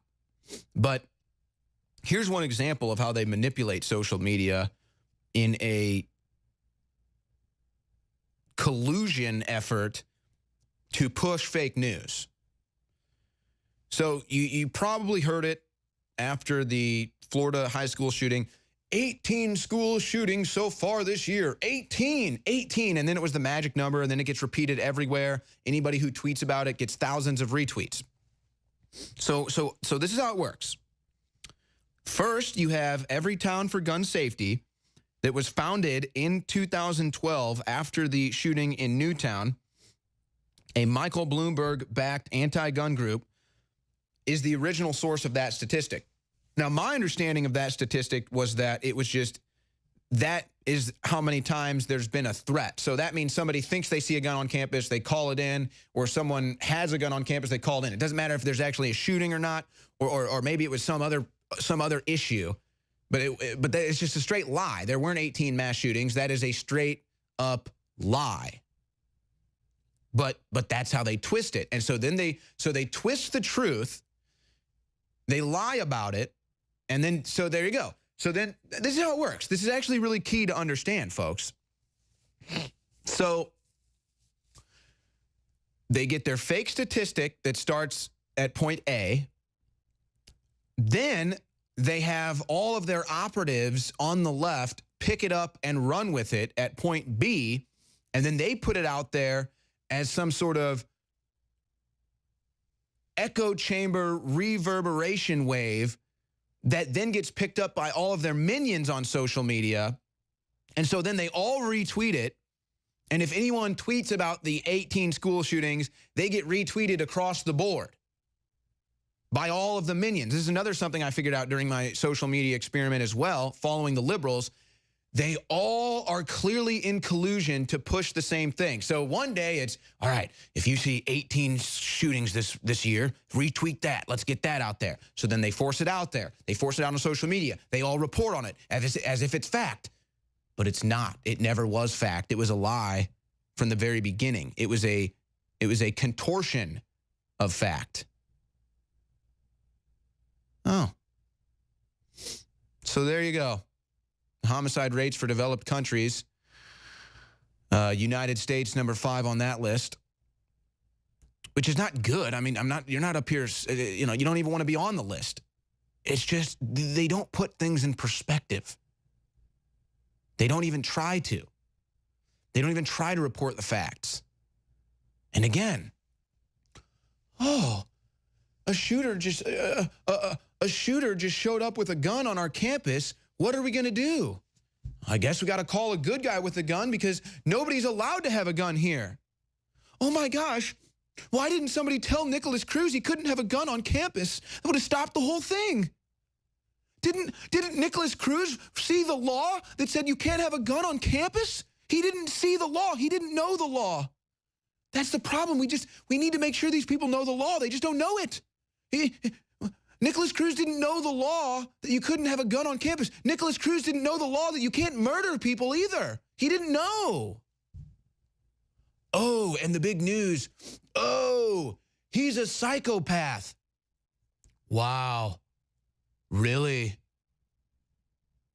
The guy that murdered 17 people is a psychopath. Oh my gosh. Stop the presses. Oh, and I'm sure that once you make these gun laws, the psychopaths are going to stop getting guns. I mean, that's how it goes. You know, you start the war on drugs, you make drugs illegal. You can't go down to the street corner and score smack. No. No, you can't find drugs. You know how hard it is to find drugs in this country? Excuse me. I had to choke on my words there. Oh, that's right. It's very easy to find illegal drugs. Just like it would be very easy to find illegal guns. There's more guns in this country than citizens. They just don't get it. And if you want to, again, I'm all for the debate. You can have the debate. It's a fair debate. It's a fair response. You have the debate. Maybe there's a solution there. Maybe there's not. But at the end of the day, there's something that needs to be respected that the political left doesn't respect. They have no respect for it, and that's the United States of America. That's the Bill of Rights. That's the Constitution. And even if you get 1 million people to march on the streets for gun control, that doesn't give you a mandate. That doesn't give you legal responsibility. That gives you nothing. The Constitution says God gives us these rights. The government cannot take the rights the government does not give. That's what the left doesn't respect. That's what they don't understand. And they lie. They lie about the numbers. They lie about everything. They're never going to stop lying. And then they put out, I'm telling you, they don't. Why do you think Mueller puts out his 16 indictments last Friday? Because he doesn't want anybody to look at them. He wants everybody to stay focused on the Florida shooting, and that's where the focus has stayed. So they hit it on the surface. Oh, look, Mueller's indictments. We caught him. We caught him.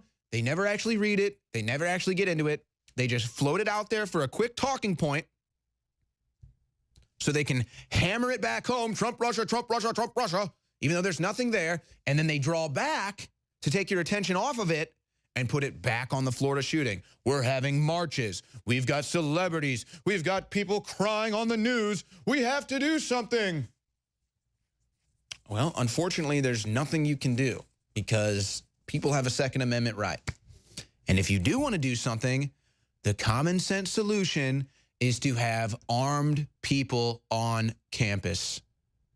Now, whether that means an armed police officer, or you want to start some new program with veterans to be there to protect the children, or you want to start training teachers or whatever, or put a marshal on, have it called a school marshal, like you got a flight marshal, now you got a school marshal. No. It's all about taking the guns away.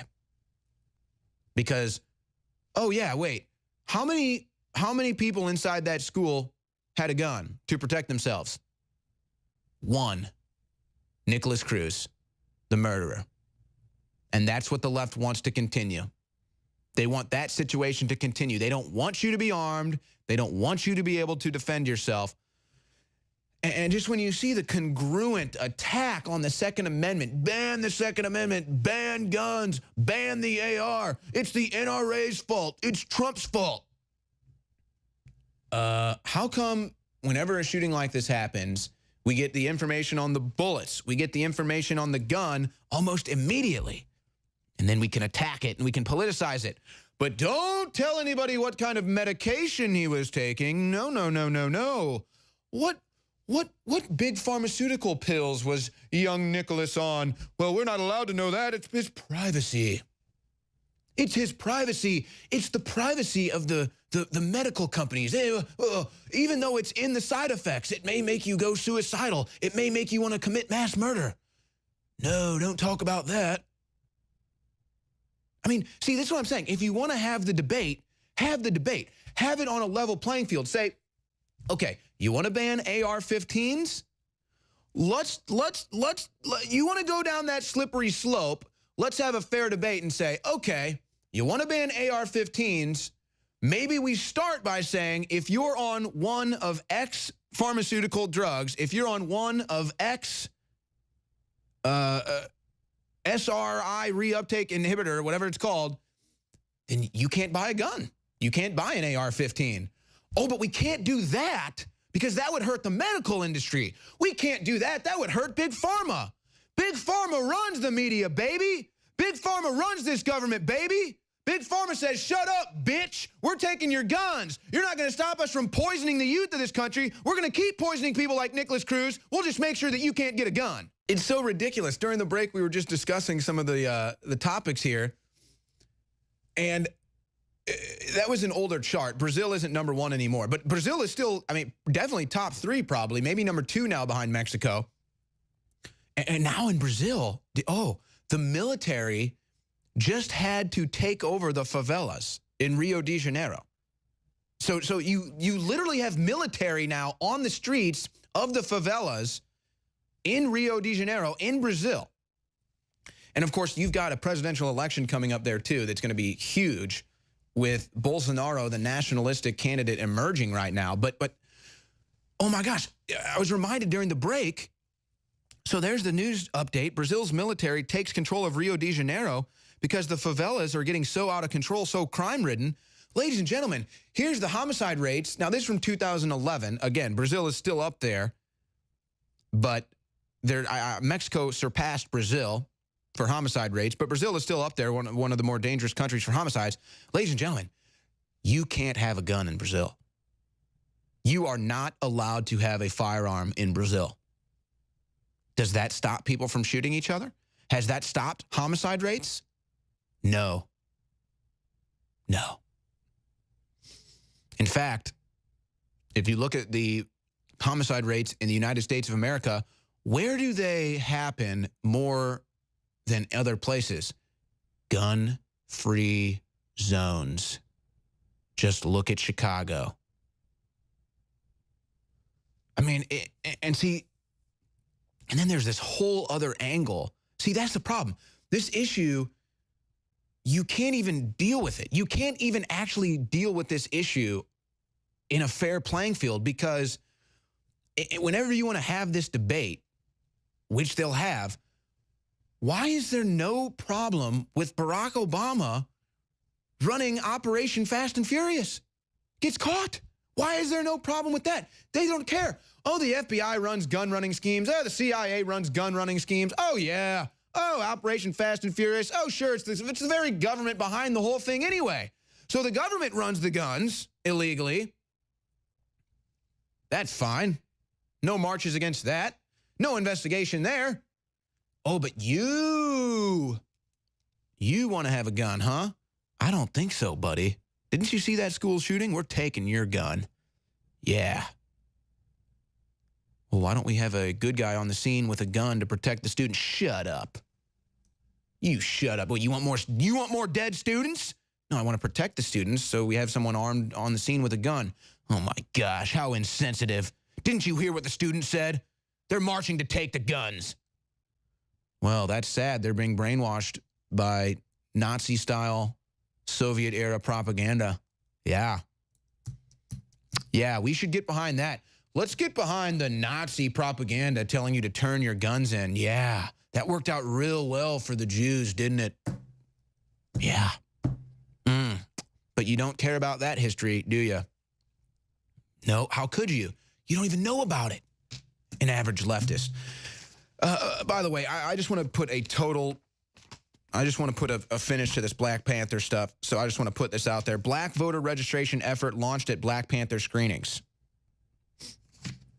Now, again, I think that the politicization of this movie did not actually come from the filmmakers, did not actually come from Marvel, honestly, didn't even really come from the cast. You know, they talked about, oh, it's, an all-black cast or whatever. Okay, fine, whatever. They were screening it for an African. It's in Africa. So, okay, the people are black. Wow, I'm supposed to be offended by that? No, it's called making a movie and doing it the right way. Not a bad movie. But they tried to make it this whole political thing, and they still are. We're going to have black voter registration outside the Black Panther movie, okay? We're going to just politicize everything now. You can't even go to the movies anymore without getting our political agenda rammed down your throat. Because I'm a nice, loving liberal. I'm a nice, loving, tolerant liberal. I'm very open-minded. And I'm just going to shove my opinion down your throat. That's what I'm going to do, yeah. Very loving, very liberal guy here. We're liberals. We want everybody to have an open debate and conversation, and we'll come to it, and I'm kind of, I'm a liberal. It's supposed to mean free. But at the end of the day, shut up, racist, and shut up, Nazi. That's liberal now. Yeah. And I'm going to make sure that even though liberals are supposed to keep politics out of everything, that's kind of the point, is you're just liberal, you're free to do your own thing. But I'm a good liberal now, and I'm just going to shove my agenda down your throat. School shooting happens, I rush to the scene to shove my agenda down your throat. A new movie launches, I rush to the scene to shove my agenda down your throat. The NFL, I'm going to put somebody out there kneeling to shove my agenda down your throat. The NBA, LeBron James, the best player, I'm going to use LeBron James to shove my agenda down your throat. They have destroyed everything. They can't have anything in this country anymore without shoving an agenda down our throat. That's why people watch sports. That's why people go to the movies. And the left is ruining it. You know why? Because that's what the left does. Look at Democrat-run cities. Look at what's happening in countries like Sweden and Germany, run by liberal politicians. They're losing their country. They're losing their culture. They're losing their lives. That's what the left does. It destroys. Because it's not really liberal. It's globalism wearing a liberal's mask. And it's sad that people fall for it. So let me just put a bow on that Russia deal, or on the Black Panther deal, and now you see where I want to go here. Trump, anger boils over with Russia probe. Well, it's about time. To be perfectly honest with you, I mean, I guess patience is the key, but I'm running out of patience every day, and we're already in year 2 now. And we've just got them caught red-handed. I mean, caught red-handed, guilty of treason, colluding at the toppest levels of government. I mean, it's just such a joke. Mueller puts out his indictment document that proves, no collusion, no Trump-Russia collusion, no Americans knew what was going on. In fact, you know who got duped by it? Michael Moore. You know who showed up at the Russian paid-for Trump protest in New York? Yeah, that's right. The Russian paid-for Trump protest in New York City. You know who showed up? You know who got duped? Michael Moore. Michael Moore. There he is. Their own foot soldiers are the ones that got duped. They're the idiots. Every time. Just like Adam Schiff. Hi, Mr. Schiff. We are from Russia. We have some pictures of Trump. Adam Schiff. Oh, yeah. Oh, yeah. I'm Adam Schiff. Yeah, I'll fall for that. Oh, yeah. Oh, a prank caller? You must be real. I'm so desperate for juice on Trump, I'm going to fall for a prank call. I'm Adam Schiff. I fell for a prank call. I'm a dumbass. I'm Michael Moore. I fell for a fake Trump protest paid for by Russians. I'm a dumbass. Yeah, that's Adam Schiff. That's Michael Moore falling for Russian propaganda. Literally. Who has fallen for Russian propaganda? Who? Adam Schiff and Michael Moore. Voices on the left. Who colluded with Russia to influence the 2016 presidential election? Hillary Clinton. Fusion GPS. Christopher Steele. And they keep saying Trump. I mean, I can't even... These are the dumbest people in the history of the world. These are the dumbest people in the history of the world. And then, where did Mueller get his information? I'm telling you, this is so Twilight Zone. Guess who Mueller gets his information from to release his indictment document? A Russian journalist. A Russian. So now, Robert Mueller is colluding with Russia. It's so insane. Oh, but you know what? At InfoWarsStore.com, you know, if you go to InfoWarsStore.com, we sell Russian flags. We sell Russian products. Everything's Russian at InfoWarsStore.com. It's all made in Russia, too. Oh, yes. Even though the labs are here in the United States, even though all of our T-shirts are American Patriot messages, our hats are USA hats. Oh, it's Russian. It's Russian propaganda. InfoWarsStore.com. 50% off Super Blue fluoride-free toothpaste. Help us fund Russia. Help us fund Russia at InfoWarsStore.com. It's so ridiculous. Yeah. Oh my gosh, Alex is putting up new satellites.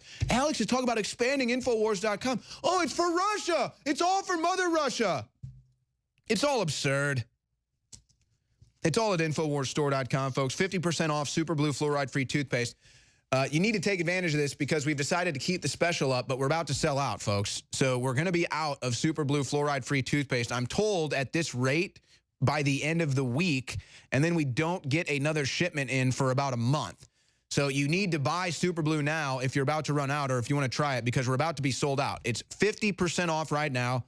at InfoWarsStore.com. Super Blue, fluoride-free toothpaste. No fluoride, but it's got the iodine. It's got the colloidal silver. It's the best toothpaste on earth, and it's 50% off right now at InfoWarsStore.com. Adam Schiff has the intellectual capacity of a bug, but he thinks that the rest of the population is as dumb as he is. Here's John Bound with that report. And that is, why not allow people to look at it and let Americans make the decision for themselves about whether it's useful information or not? Well, because the American people, unfortunately, don't have the underlying materials, and therefore they can't see how distorted and misleading this document is. Over at the Globalist Brain Trust of the Council of Foreign Relations, ranking member of the House Permanent Select Committee on Intelligence, Adam Schiff, held court while being interviewed by CFR media lackey and Alan Greenspan's wife, Andrea Mitchell, openly insulting the Trump administration, brandishing his opinion of the intelligence of the American people. As you can imagine, for understandable reasons, I tend to view a lot of what's happening sometimes through a Russia prism. It is really interesting when you look at the social media campaign the Russians undertook during the 2016 election, that one of the wedges they chose, aside from race with the Black Lives Matter sort of mock web pages and advertisements, were ads focused on the Second Amendment. The Russians is like listening to a cockroach of our Second try Amendment. to talk to you intellectually. One of their own. Oh, tell me, cockroach. Yes. Running around with lots of guns, explain it to me, cockroach. Really happy we do. They would like nothing better than if we were shooting each other every day, which sadly we are. Ultimately, we need a whole of government response to this, which we're not going to get as long as the commander-in-chief doesn't insist on it. And he's not going to insist on it because he views this as a threat to his legitimacy. Any acknowledgement of what the Russians did is a threat to his legitimacy. At the very time where the Russians decided to be the least risk-averse, to jump into our elections with both feet in a very ham-handed way, it happened to be at the same time where one of the presidential candidates was willing to embrace that and not reject it, because I'm certain that had John McCain or Mitt Romney been the nominee in 2016, they would have said, Russia, butt the hell out. What? We don't need your help. They didn't even run. Your help. We despise your involvement. Oh, my We're not going to make use of your ill-gotten gains. Trump even said that. I can't stand this guy. But that's not who Donald Trump was. Schiff went on to guarantee that Steve Bannon would face contempt charges. Let me ask you about Steve Bannon, because he was at your committee yesterday. And tell me your concerns. Is it likely that he will be facing a contempt citation or not? I think it is likely he'll face a contempt citation. Brainwashed audience members couldn't contain their gleeful vitriol for the executive branch, basing their calls for impeachment on Schiff's bogus defense of the importance of the fraudulent Steele dossier and the Mueller witch hunt. I just want to thank you for everything you're doing. You're one of the few voices of reason on TV there, and I just want to ask you, my gosh! Imagine being that stupid! Impeachment. Seriously. Do we have to wait to a new Congress because the GOP seems to have lost its spine? Waiting to see if the House changes hands and if there might actually be a more reasonable prospect of impeachment than there is now with yeah, America's on the rebound. It's coming back. We need to stop it. Elizabeth Bodine-Barron from the RAND Corporation. Given the difficulties and issues that you and others have raised, what can Congress do to better support organizations like the Global Engagement Center at the State Department in their mission to counter foreign state propaganda? There are innumerable things that obviously George Soros is fine, though. Need to be done. This biased country club of the deep state is where Schiff and his ilk feel comfortable and empowered, far away from the red pill crowd documenting and questioning their activities. Is it any wonder why House Intelligence member Devin Nunes has passed on the invitation to speak? John Bound reporting for Infowars.com. Well, I've got the solution, ladies and gentlemen. I've got it right here, right now. It's time to open a massive, I mean an enormous mental health facility in the state of California and put Adam Schiff in it. Put all of them in it. Swalwell, Schiff, people who follow them. They all belong in a mental institution. You want to thumb your nose at Adam Schiff? Would you like to poke Adam Schiff in the eyeball? Well, you can't do that, unfortunately, and it wouldn't be right. You know, we're nice people. We don't want to poke Adam Schiff in the eye. Just, you know, figuratively. And you can do that by going to InfoWarsStore.com. See, Adam Schiff hates us. So if you want to bother Adam Schiff, you go to InfoWarsStore.com and you support us. And that drives him crazy to see InfoWars dominating the talking points, to see InfoWars controlling the news cycle. Whoa. You guys can't do that to me. They just popped up, they just flashed a picture of bug-eyed Schiff. Yeah, if you want to poke them in those bug eyes, just go to InfoWarsStore.com. Now, you know that Super Blue fluoride-free toothpaste, 50% off. We're about to run out of stock on that. Rush to the store to get that. But we've also got a new product, Icarin, right now at InfoWarsStore.com. This is a liver and kidney cleanse and function product that helps detoxify the body. It's also 50% off right now at InfoWarsStore.com. And the more toxins and diseases that find their way into your system, the more important it is that your body's detox systems can keep up, because your liver and kidneys are without a doubt the most important detoxifiers. It's time you took care of them like they take care of you with Icarin from InfoWarsLife.com and InfoWarsStore.com. It's got organic amla fruit in there, organic artichoke leaf, and all kinds of other stuff. The milk thistle extract, a powerful liver cleanse, Icarin, the 30-day liver cleanse at InfoWarsStore.com, the 30-day detox, Icarin at InfoWarsStore.com, 50% off right now. And it's got 4 reviews, this new product. Again, this is a new product, and it's all 4 reviews, 5 stars. So just like the rest of the products at InfoWarsStore.com, it's the real deal. It's powerful. You will see the results. There's some of the reviews right there. Deep Clean, 5 stars. The Ultimate Liver Cleanse, 5 stars. I Feel Great, 5 stars. I'm just reading the subject here of the rating. I'm not reading the actual review there, but they're all 5-star reviews on Icarin at InfoWarsStore.com, and it's 50% off right now. So 50% off Super Blue fluoride-free toothpaste. That's going to be over with soon because we're going to run out of it.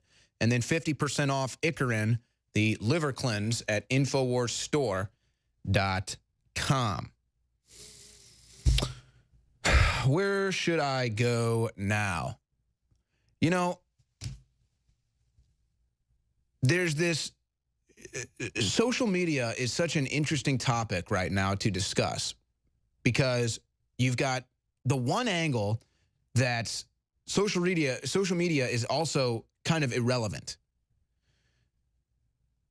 Not in a sense that it's totally irrelevant, but it's irrelevant in a sense that, I don't know, probably half the population just isn't on it. They're just not there. And so they make this, they build up social media as if it's the know-all, end-all, be-all of public opinion. But it's not. It's totally fake. And all leftist, liberal, anti-Trump opinions are propped up on Twitter. They get all the retweets. They work congruently, all of the celebrities and everybody, to decide what talking points, what hashtags, what narratives they go with on social media. And so the dumbest liberal, just some low-level brainwashed minion, will tweet something out, and then they'll decide, oh, let's retweet this. And so it gets all the retweets. They prop it up on social media, and they act like, oh, that's the public opinion. Oh, it must be true now, even though it's totally fake, totally convoluted. And most conservatives, of the half of the population that's probably not on social media, 90% of them are probably conservatives. That's been my experience. When I talk to people not on social media, it's always a conservative. It's like every liberal has social media. Most conservatives over the age of 30 or 40 don't care about social media, never were on there, never want to be on there. So it's a double-edged sword. One, they pretend like this opinion on social media is the popular opinion, even though it's not accurate, because most conservatives are not on social media.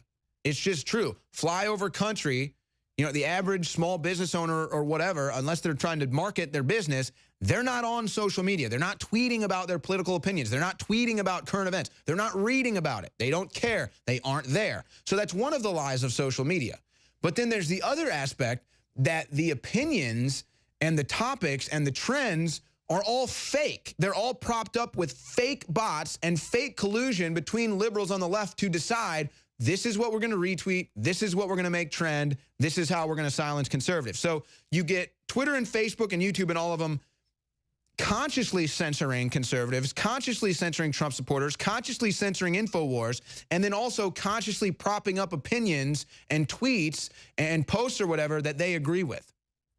And then they use that to act like that's public opinion, even though most conservatives aren't even on that platform. They don't have time. They do not care. But this is part of the brainwashing. This is part of the twisting of information and twisting of narratives to try to get the public to believe things that are not there. Like, oh, yeah, most people want gun control after this. No, they don't. They never did, and they never will. And I'll be honest, I don't even want to comment on this shooting stuff right now because it's just getting weirder and weirder. And for once, I don't want you to take this the wrong way. It's just like, for once, can we just, I mean, I don't want to cover any school shootings. I don't want to cover a shooting ever. It's not fun. It's terrible. And then you have to actually report on it and try to figure out what's going on. That makes it even worse. But it's like, every shooting now or everything, there's always something else. There's always something behind it. There's always another ripple. And then it's like, God, I really have to go there again? Multiple eyewitnesses saying multiple shooters. Sheriff Israel, apparently friends with Hillary Clinton. Apparently some old lover of Sheriff Israel makes a post on social media about, alleged activity with them. I mean, it's just like, what is going on? And then the left uses it, just like they use everything like this, to push their political agenda. Truth doesn't matter when it comes to these people. Life doesn't matter when it comes to these people. It's all about hate, and it's all about their political agenda, which at the end of the day, their political agenda is wearing a mask for the globalist political agenda, which is to end America, because you cannot have a world government without America. And I keep coming back to this story because it's the ultimate truth. It's always been this way. It will never change. America, #1 enemy at World Government Summit. Because you cannot have a world government with America. America will never bow down to a world government. America will never bow down to reality. We, the people of this republic, are independent. We decide our own destiny. We decide our own fate. And that's what the left wants to take away. They want to decide your destiny. They want to decide your fate. They are the control freaks. They hate children. Look at their responses to this stuff. We need to abort more babies so less school shootings happen. Wow, you're sick in the head. That's how you respond to that. And just look at some of the crap that comes out of the left here. This woman cannot keep out of the headlines now. Cristina Garcia, a California assemblywoman, it's like every day now a new story comes out about how she has allegations against her for sexual misconduct. Why do I cover Cristina Garcia? Oh, I don't know, because she's one of the high-profile #MeToo movement activists. Oh, the #MeToo movement activist has been charged with sexual assault, has been accused of sexual assault here? Oh, groping male staffers, encouraging people to get drunk, playing spin the bottle? Oh, you mean another liberal is a total fraud? Oh, you mean another liberal is a total fake? Oh, you mean another liberal is a total liar? Oh, you mean another liberal is just a total lying scumbag? Oh, and another, let me repeat that. It's not just a liberal. Another liberal activist is a total fraud. Another liberal activist is a total liar. Oh, they all are. That's why Michael Moore gets duped into going to a Russian march. That's why they all have armed guards but want to take your weapons. Welcome back to the Alex Jones Show. Owen Schroyer filling in for Alex today. Coming up in the 4th hour, Gerald Celente will be taking over. In the meantime, I am going to hit some of these news headlines, and then I'm going to take your phone calls. So we're going to go ahead and open up the phone lines now for your phone calls. 1-877-789-ALEX, 1-877-789-ALEX, 1-877-789-2539. I'll take your phone calls on whatever you want to talk about. If you want to talk about the Black Panther movie, what you thought about it, if you want to talk about this school shooting and the Democrat left response or any other details of that, you can talk about that. The Russian collusion, delusion with Mueller's indictments coming out that he got by colluding with Russia, that they tried to bury in the midst of the high school shooting in Florida. Any of that is on the table for your phone call. So let me just clear out the rest of these headlines before we go to the phone calls. So this was well, I'm not sure what you want to think about this story. Hopefully it was just an innocent mistake. Trump motorcade driver stopped after gun found in his possession. So one of the cars of Trump's motorcade, it was actually the press vehicle, and the driver had a firearm in his bag. He got, Secret Service found that, and he said it was a mistake. He meant to put that bag in his personal vehicle. He accidentally put that bag in the motorcade vehicle, so he says it was an innocent mistake. However, because of the incident, all motorcade drivers have been relieved of their duty, and now we have a new crop of motorcade drivers. So you had that story today. Hopefully that's not evidence of an attempt to assassinate President Trump, but we know that that's what the political left is trying to do right now. And it's really, again, it's the left-right thing, the whole left-right thing we use because it's the current lexicon, and that's the way we talk about these things. But the left, as I explained, is the globalist movement with a liberal mask on. So what's really behind the curtain of the modern-day left, what's really behind the curtain of the modern-day Democrats is a globalist anti-America initiative. Now, the leaders of this are well aware of it, like Hillary Clinton, George Soros. Then you have the lower-level minions like the Adam Schiffs and the Eric Swalwells, which by my estimation are either blackmailed politicians or just that stupid. I mean, you look at an Eric Swalwell, you look at an Adam Schiff, and you say combined the IQ probably doesn't reach triple digits. So that's just what you get there. But they make jokes about it, killing Trump in the movies, killing Trump in the public theater, you know, killing Trump in the music videos, holding up the decapitated Trump head, having Obama's portrait artist is the same guy who depicts white women being beheaded. So, you know, it's all about hatred of America, hatred of Trump, kill, kill, kill, kill, kill. And then they say, you're the party of violence. You won't ban the guns, as they literally talk about killing Trump every day. So this is just the level of the Twilight Zone that we live in.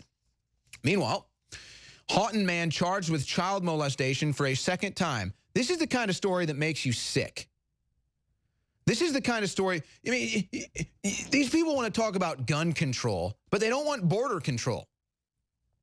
So Daniel Hernandez Del Angel, 43 years old, he was first arrested on January 25th after he was charged with first-degree rape of a 7-year-old girl for the second time. Then, a week ago, he gets charged with sexual relations he had with the girl's mother when she was 11. So now you've got multiple accusations of this Del Angel raping young girls and having lewd sex acts with young girls. And then what do you find out? He's been living in the United States illegally for 22 years. Now tell me, why wasn't he sent back home or permanently to jail the first time he was accused of raping a young girl? You know why? Because the ACLU, ladies and gentlemen, if every member of the ACLU was disbarred and the ACLU was shut down tomorrow, so many problems in this country would cease to exist, you wouldn't even believe it. The ACLU is always behind the protection of these illegal immigrants, stating that they have rights. No, they don't.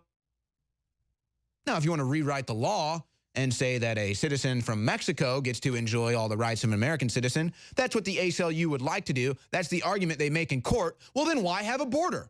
Why have a country? Why are you the American Civil Liberties Union? Why not just be called the Planet Earth Civil Liberties Union? Because you don't believe in America. You don't believe in a border. You think that every citizen of planet Earth should enjoy the same privileges that we get here in America, which is nice. I wish that were the case, but it's not the case. So we have to protect our own interests. But that's not what the ACLU does. They protect the interests of Daniel Hernandez del Angel, who has been charged with raping a young girl. Been in the country illegally 22 years. Why do you think that is? You can thank the ACLU for that. And so if you want to go down the liberal mindset of the blame game, I think we should blame the ACLU for that 7-year-old girl getting raped.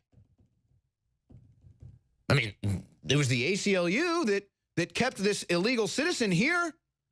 It was the lawyers, it was the liberals in California. They are the ones that kept this illegal citizen here so that he could rape a little girl, allegedly. So if the NRA is going to get blamed for any time a gun shows up at the scene of a crime, why can't we blame the liberals every time one of their illegal immigrants rapes or murders somebody? You're not allowed to think that way. That's a thought crime. The liberals control your mind now. Accept illegal immigrant rape. Accept the illegal immigrants killing people. Accept it. Oh, hi, I'm trans age. Yes, I just raped 3 kids, but I'm trans age. The ACLU says that I have the civil liberties to say I'm trans age. I need to just clear through the rest of this stack. Olympic ratings fall to 2018 low. So the ratings are so bad this year. My theory is because the media is now anti-American. Watching the Olympics, cheering for American athletes is being pro-American. They tell you to hate America, so now they all hate America. So why would they watch the Olympics and cheer for America? They hate America. Russian curler fails drug test. Authorities explore sabotage possibility. With everything going on that's anti-Russia, now I'm wondering if the Russians weren't sabotaged for these Olympics just to make them look bad, just to make their public image look bad. And now it's being looked at. So that's crazy. North Korean athletes to face hellish gulag fate of 1966 World Cup squad. What are you talking about? Communism is loving. North Korea is loving. Didn't you see CNN and MSNBC gushing and fawning over Kim Jong-un's sister? North Korean gulag fate? No. They just walk you in there and Kim Jong-un's sister gives you a hug for trying. Speaking of communism failing, in Colombia border town, desperate Venezuelans are selling their hair to survive. Okay. That's how communism works. George Soros' son donated over $500,000 to Democrat committees and campaigns last year. Oh, just like his father, George Soros, spending millions on local elections. Admiral warns U.S. should prepare for possible war with China. Okay. So there's your news. There's everything for you to dissect. While we go to this break, when we come back on the other side, the callers are lit up and ready to go. That's where we'll go. This is The Alex Jones Show. Infowars.com, InfoWarsStore.com. The Adam Schiff Center for Mental Health. The Adam Schiff Mental Health Center. Sorry, we're just brainstorming ideas here for when we open the mental health facility that is desperately needed in this country right now for Adam Schiff and the rest of the liberal maniacs out there. Yeah, I think the mental health center, the Adam Schiff Mental Health Facility, or the Adam Schiff Mental Health Center. And then you can have an Eric Swalwell wing and a Nancy Pelosi wing and a Maxine Waters wing. It just depends on how mentally insane you are. So like top mental insane wing, that's like your top floor. That's where you put your Maxine Waters. Then the floor down, that's where you put your Nancy Pelosi's. Then you got your Adam Schiffs, your Eric Swalwell. So we're just brainstorming names here. The Adam Schiff Mental Health Center. I kind of like that one. It rolls off the tongue. The Adam Schiff Center for Mental Health. Oh, yeah, I'm dead serious. Thousands, if not tens of thousands of people in this country they belong in a mental institution. I mean, they really do. And you're not going to be able to write a law for that, but think about it like this. This is how you know they're mentally deranged, because they cannot think on a straight path. It's just like if an officer is trying to figure out if you can drive while drunk, or an officer is trying to figure out if you should get a DUI or not, what do? They have you walk in a straight line. Can you walk in a straight line? All right, so you try to walk in a straight line. And if you're fumbling all over, you can't walk in a straight line. You're intoxicated, you need to go to jail. Same thing, you can use that same dynamic when you're talking about, you can use that same principle when you're talking about political issues. They can't walk in a straight line. For example, They want to bring in voters from other countries. They want to bring in all these illegal immigrants and give them amnesty from other countries and get them to vote. Well, what is that? That's influencing our election. That's foreigners influencing our election. But if it's Russians commenting on social media, well, that has to stop. So bringing in as many illegal immigrants to vote as possible, A-OK. Russians posting on social media about the American election, we need to have a full-on investigation. See, that's not walking in a straight line. You're drunk. How about this one? We're going to have a march for our lives for gun control. We're going to have a march for our lives for gun control. You're anti-life. You're pro-abortion. So a group, the same group of people that want gun control to protect life want abortion to stop life. Again, you're drunk. You can't walk in a straight line. How about the Russian collusion delusion? Trump colluded with Russia. Trump's colluding with Russia. We have no evidence, but they keep telling us it. So Trump is colluding with Russia, and that's bad. Russians bad. Russians bad. Trump can't collude with Russia. Russia bad. Oh, where did they get all of the intelligence to form the Russian collusion narrative? From Russians. Where did the information come for the Steele dossier? Russian intelligence sources. Where did the information come for Mueller's indictment? Russian journalists. You're drunk. Go home, left. The political left in America is drunk. They're wasted on their own pride. They're wasted on their own fake news. They are wasted. They need to be put in a political drunk tank until they sober up. Let's now go to your phone calls. Let's start with Eric in New Mexico. I want the callers to make it quick. I want to take as many as possible. So get on the air and make your point. Go ahead, Eric. Hey, Owen, how you doing? I just wanted to throw some things out I noticed about the shooting. First off, the Attorney General, I believe it was for Florida, I saw her on, it was either Tucker Pam Bondi. Hannity. Yeah, I saw her on it was either Tucker or Hannity about a week before, and she was actively calling for charges against the Clintons. Next thing I noticed is that because of this shooting, we have completely negated any of the Russian collusion narrative, any of the charges being cleared against Trump for, no American was involved in this. So we've completely ignored that. And then the last thing I just want to throw out there at you, Owen, is they're kind of going after the mentally ill now. And what I'm worried about, and like how they're working this gun ownership thing, if anyone's ever taken a prescription medication for like depression or anxiety, this could be used to, further attack the Second Amendment. And I think you're right. And people will say I'm hypocritical because of the things I'm saying. I'm not calling for laws against this. I'm not saying that this, well, maybe it should happen. I'm not saying it will happen. I'm not saying I'm going to call for it. But it's the same dynamic, though, where they want to have a gun debate, but they don't want to have a gun debate because they won't say what you're saying, Eric. All they say is ban guns, take away guns. That's not a gun debate. That's a demand. If you have a debate, you say, okay, well, let's look at some other aspects here. Let's see what's fair. Let's see what's legal. And then you say, like Eric said, well, let's look into some of the mental health aspects of this and maybe, SSRI drugs or something. See, to me, that's a debate. That, to me, is an actual debate about actual issues, not a demand. Absolutely. And if we do have the mental health debate, maybe we're even approaching that wrong. I'm a big follower of the Professor Jordan Peterson. And when you start looking at how he's, talking about things in society, maybe we have to relook at some of these questions. And maybe this is why we see more kids hurting themselves and adults being depressed. Bingo. See, you want to have a debate. You want to look at the angles. You want to have a fair debate. Okay, yeah. What video games are kids playing? What media are they watching? They're watching violent media. Black Panther comes out. That's an action film. There's a lot of violence, a lot of death, stabbing. Okay, so does that desensitize kids? And again, we're the real liberals. I don't want to ban things. I don't want to censor things. That's not me. I'm saying if you want to have a debate, let's have a debate on issues. Thank you so much for the call, Eric. Let's now go to Kevin in New Hampshire. Go ahead, Kevin. Hey, Owen, how's it going? First-time caller here. Was calling in because I was listening to you talk about the whole left-right dichotomy, how they're trying to split us right down the middle. It's classic divide and conquer, and, I mean, I'm even wearing the shirt today. It says right on it, less Democrat, less Republican, more Constitution. Because, I mean, really, what it really comes down to, there is no left, there is no right, no Republican, Democrat anymore. It's, as you've been saying, it's either you're for America and you're a nationalist, or you're a globalist, and, you know, the hell with the rest of us. And the answer is no.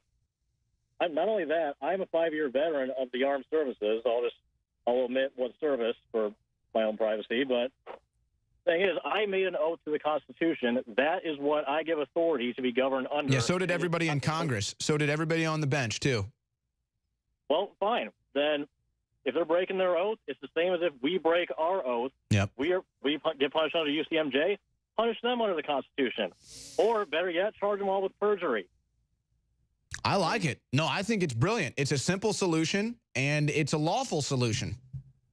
Absolutely. They broke their oath, and there you have it. They swore before God and everybody on the Bible or whatever they swore on that they would uphold and defend the Constitution. They're not doing that. They've just committed perjury. Let's start charging them. Perjury and treason. You're 100% right, Kevin. That nails it right on the head. Thank you for the call. Let's go to Claude calling in from California. Go ahead, Claude. Owen, first-time caller. I think it's about time we abolish the gun-free zone policy. I think it's an open invitation to terrorists, both foreign and domestic, to attack with impunity, knowing that it's a very soft target. And I think that there are teachers that are ex-veterans or law enforcement, and as you mentioned earlier, there are teachers that can go through a program and become trained. Obviously, students should not be allowed to carry guns to school, but that could be part of the school's policy. But a blanket gun-free zone policy, to me, seems like an open invitation to bad actors. You're 100% right, and history tells us that story. Common sense tells us that story.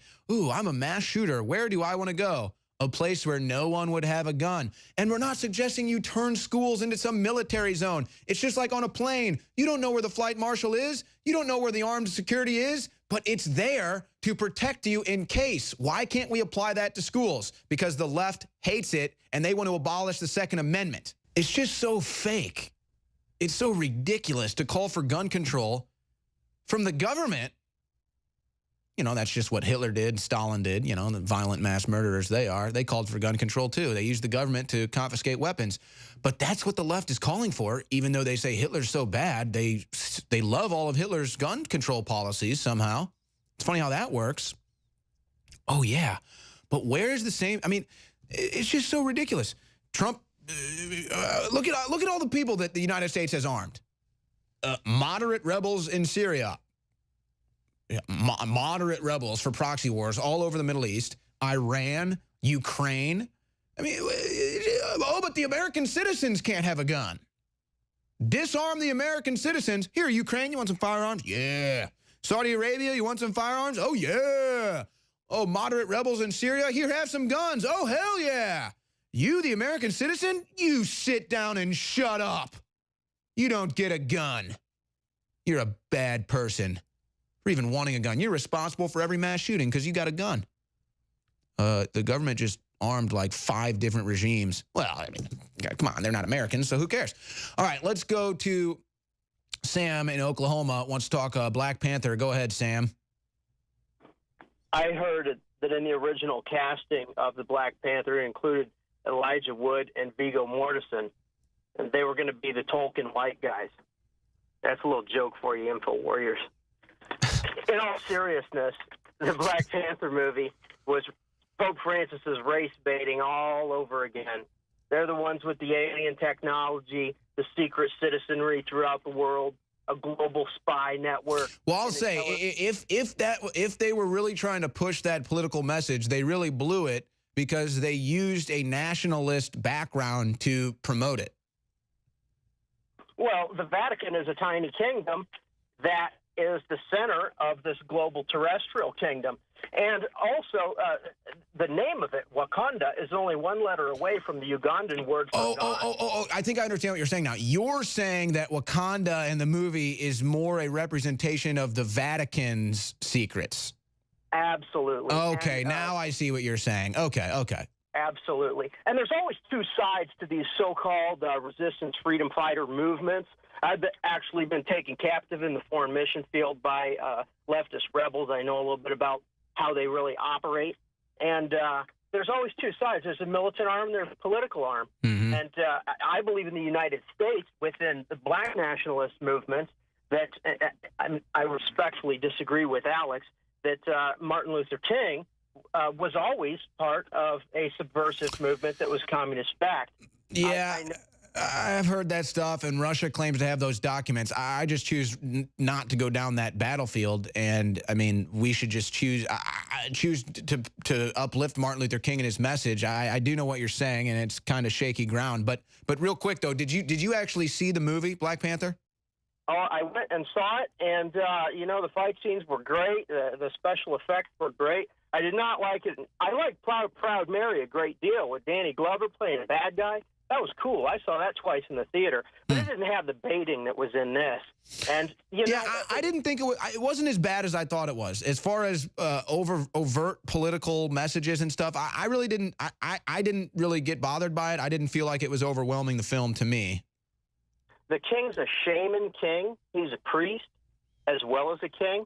This is what the Pope has always claimed to be. Yeah, now that you say that, that actually makes sense. You're saying that the Wakanda thing representing kind of the Vatican, that actually makes sense to me, because the secrets of the Vatican are the real secrets. I mean, the Vatican is hoarding so much ancient technology, so much ancient history. It's honestly, it's a sin probably.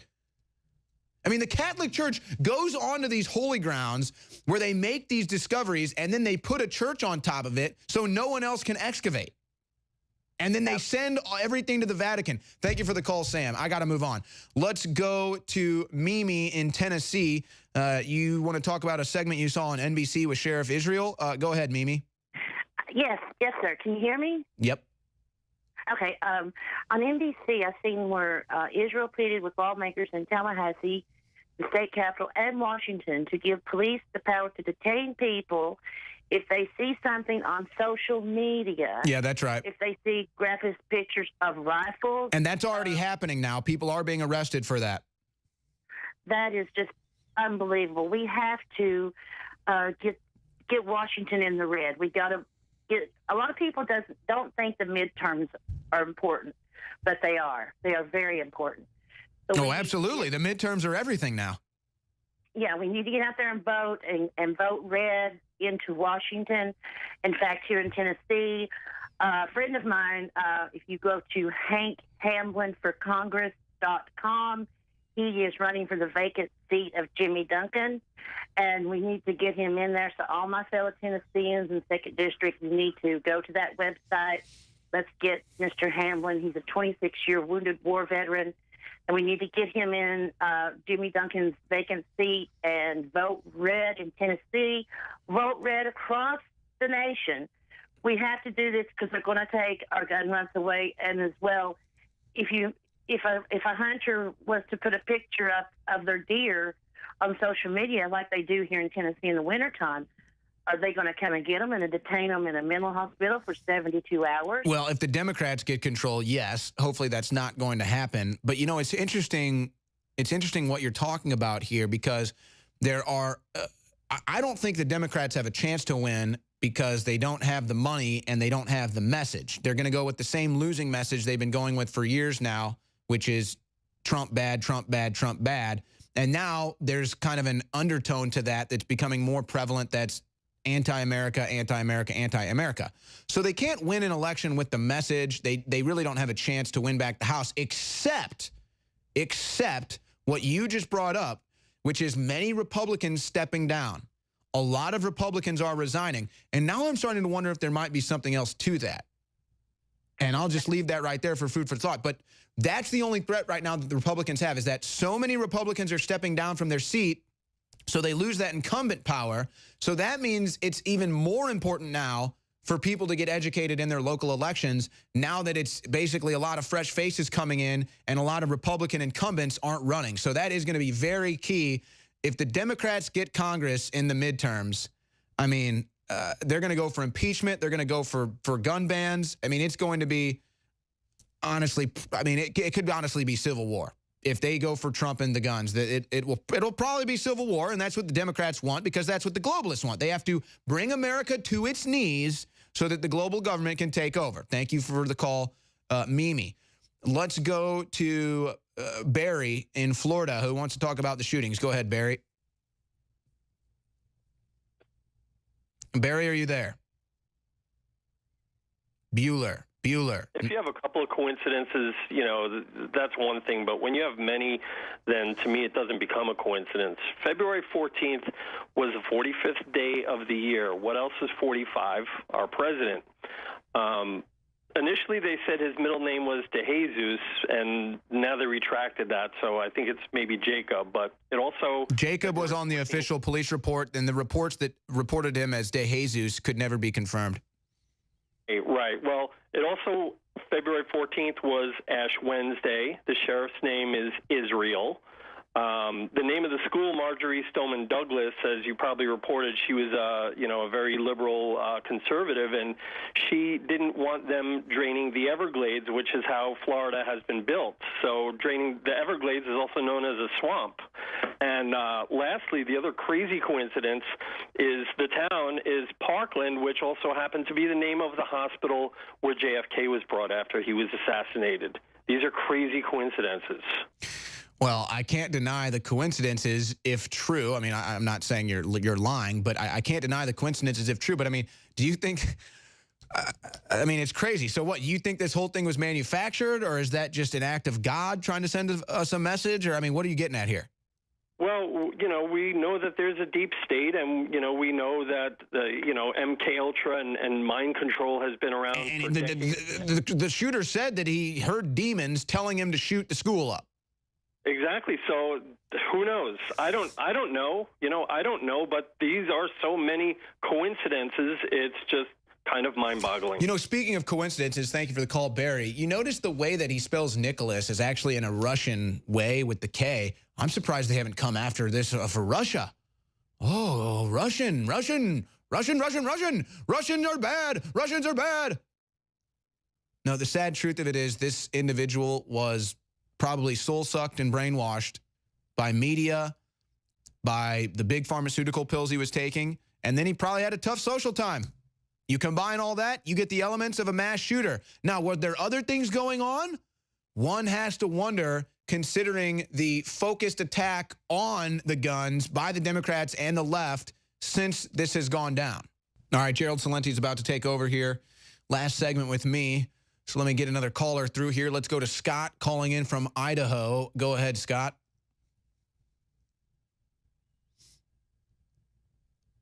Hey guys, let's get Scott on air here. You're great. Go ahead, Scott. Okay. I wanted to put a quick plug in for the Survival Shield X2 and the Secret 12. Great products. If I could afford more, I'd do it all the time. I've been doing Survival Shield X2 for the past 5 years. Long-time listener. I love your products. Okay, let's get to the point. The Dick Act of 1902, also known as the Militia Bill, House Rule 11654 on June 28, 1902, invalidates all so-called gun control laws. It cannot be repealed. And here they are, trying to do it again. They can't do it, man. This act cannot be repealed. I say every caller, every info warrior needs to call the White House. Leave a message for our great President Donald Trump, which I voted for, and remind him of the Dick Act. And don't take our guns away. That's about all I got to say, Owen. Well, thank you for the call, and thank you for that history lesson, Scott. That's good stuff there. reaffirming the Second Amendment there. The pull that up again, guys. What was he said it was the Dick Act, but I think that was actually a nickname. The Militia Act of 1903.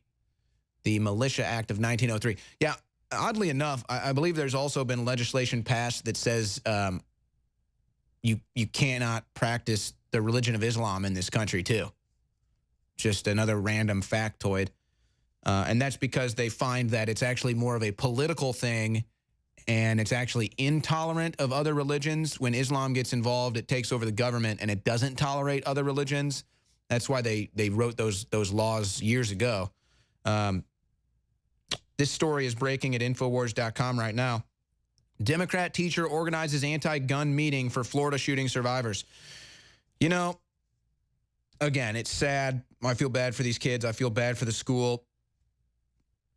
But you cannot let emotion dictate your decisions in such a perilous time like this, because it tends to cloud your judgment and you can't really think clearly.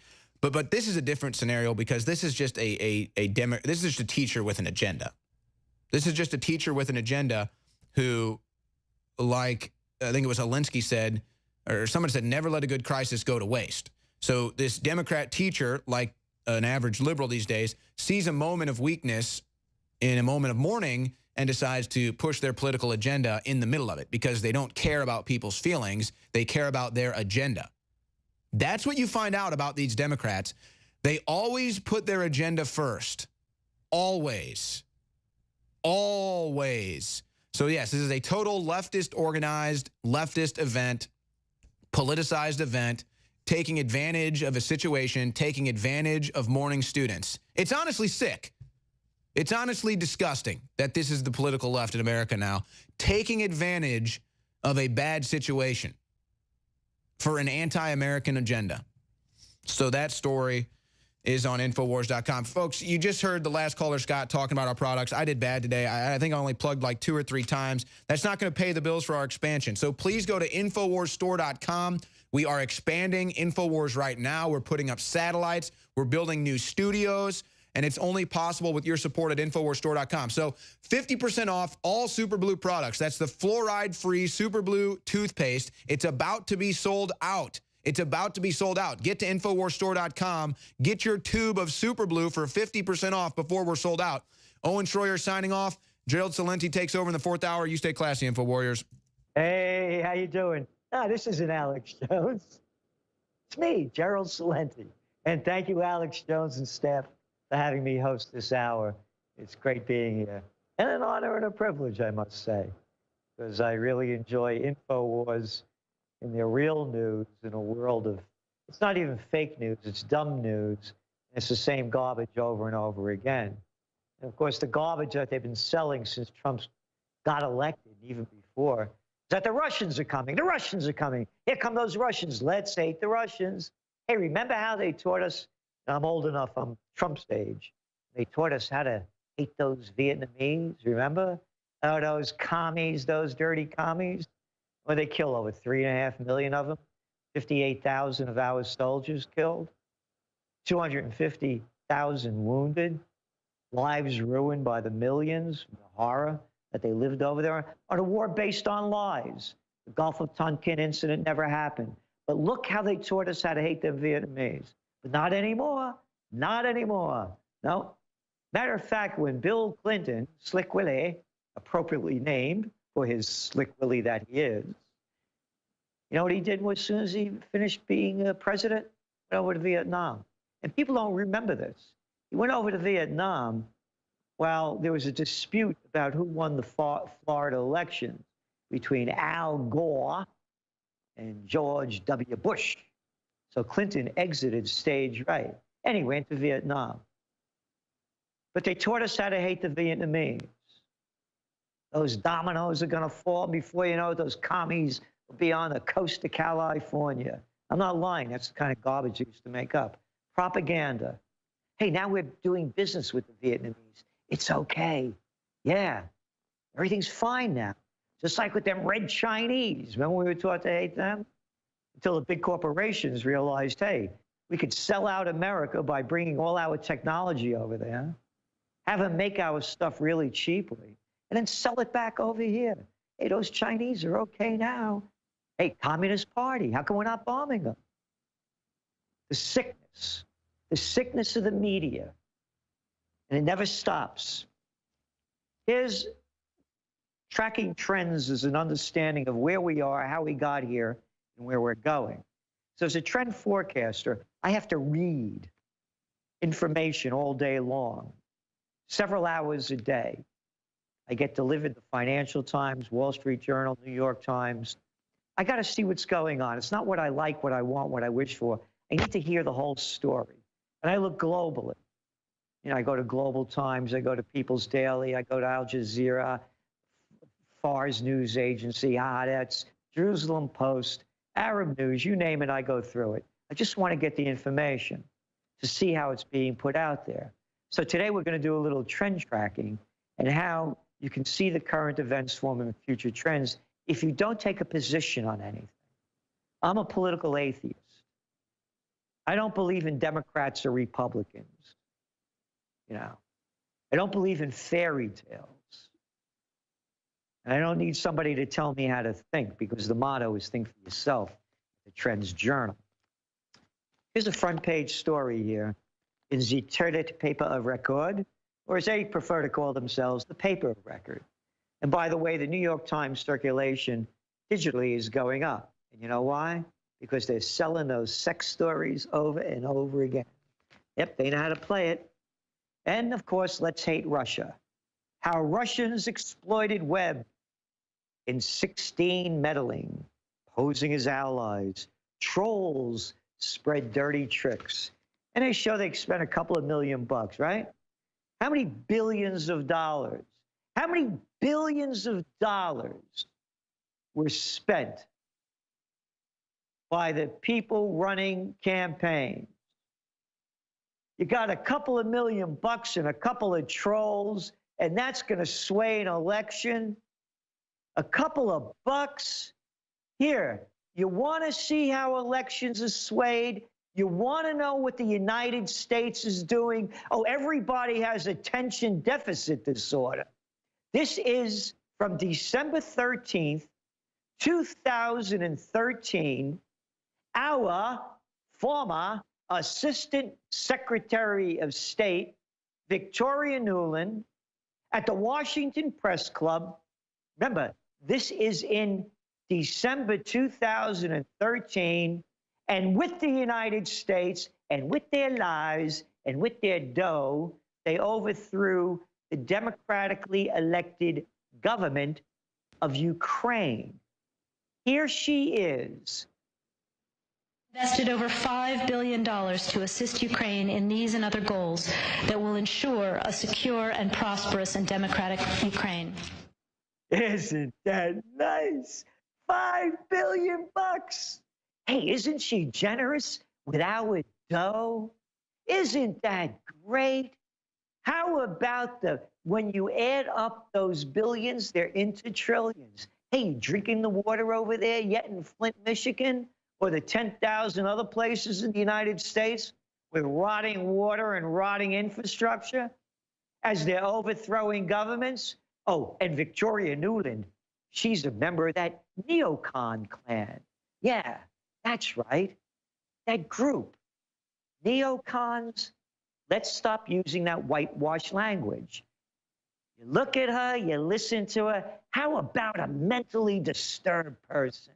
Oh, and by the way, look how she talks about peace. If only the women were in charge, we'd be hearing about peace and love. Again, it's not about men, it's not about women. It's not about race, creed, or color. Good comes in all of them, and lousy does too. But they keep playing the card so that you'll forget who's good and who's bad. So anyway, there you can see the setup of the overthrow of the Ukraine government.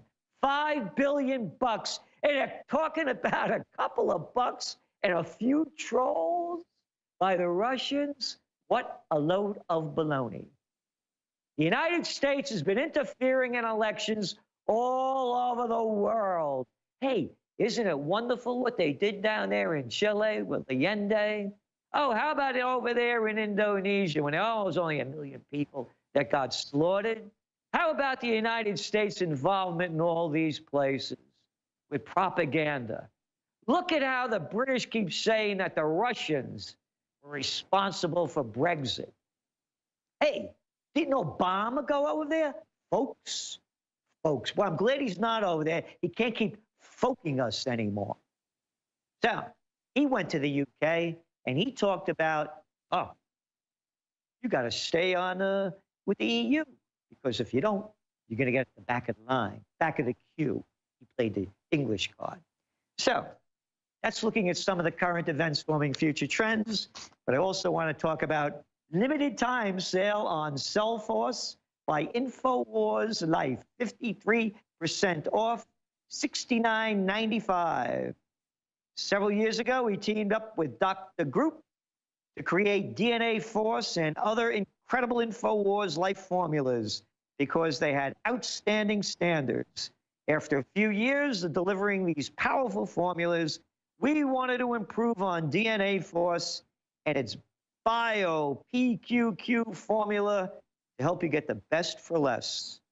We found a way to make a stronger and more affordable version, but did not want to compete against Dr. Group and his amazing team. After consulting with his team, Group gave us the go-ahead. He only wants us to be able to provide our listeners with the greatest, highest quality, and most affordable products possible. And that's what Infowars does. And again, if you want to keep hearing the truth, hearing different analysis, support Infowars. Buy their products. This isn't Alex Jones, but I'm here today as a guest host. So thank you very much, Alex Jones and the staff, for having me on. It's always great being on. You know, everybody's wondering about what's going to go on with those stock markets.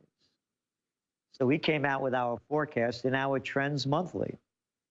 And basically what we're saying is that the Trump rally is near its peak.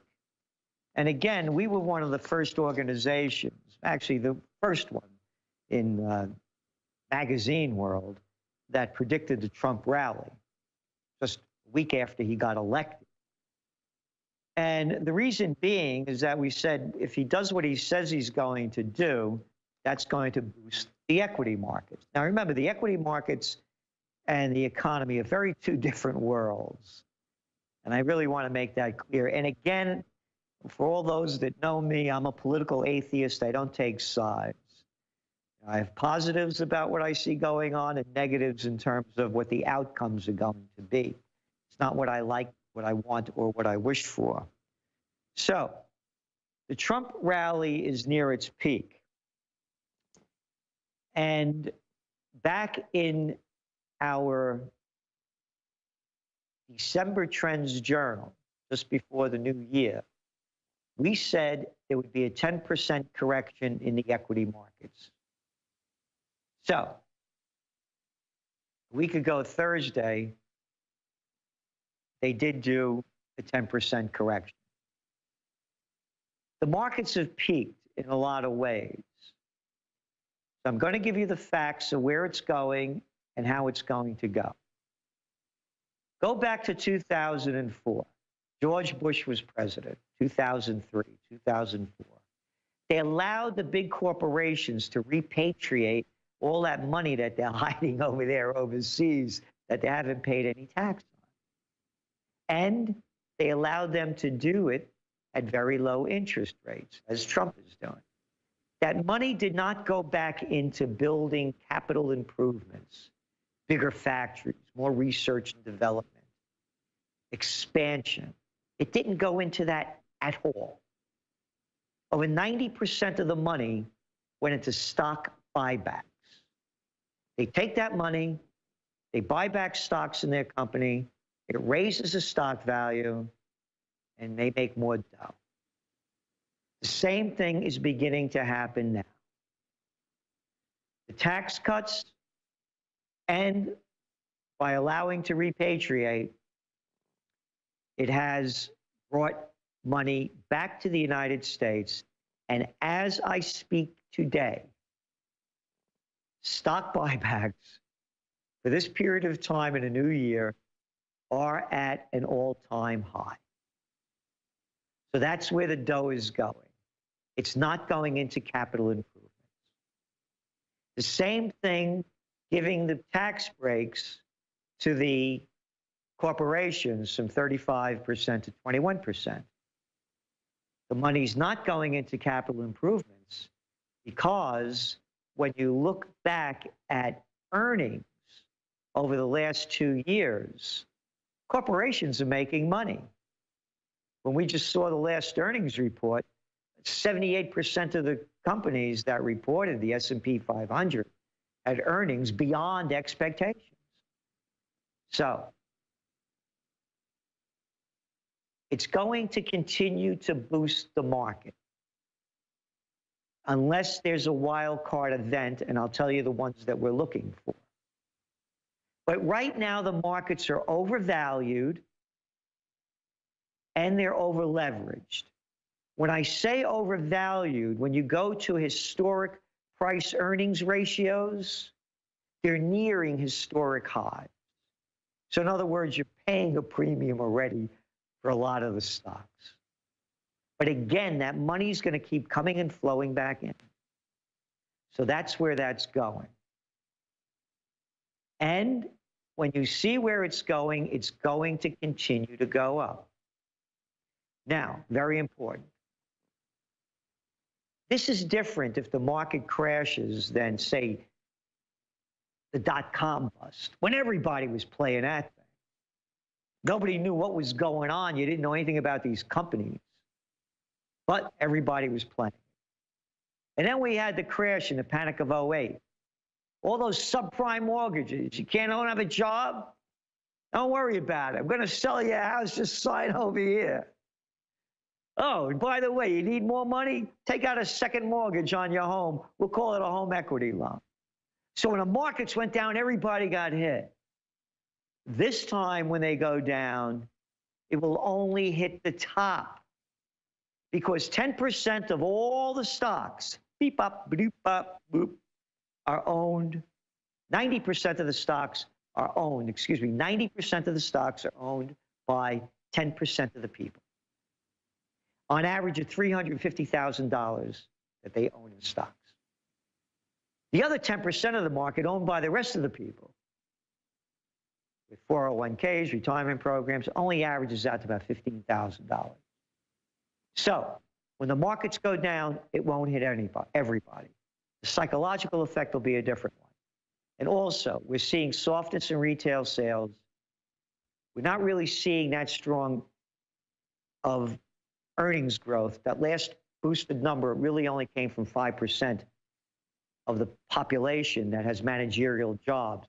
20% that drove it up for the 80% to stay the same.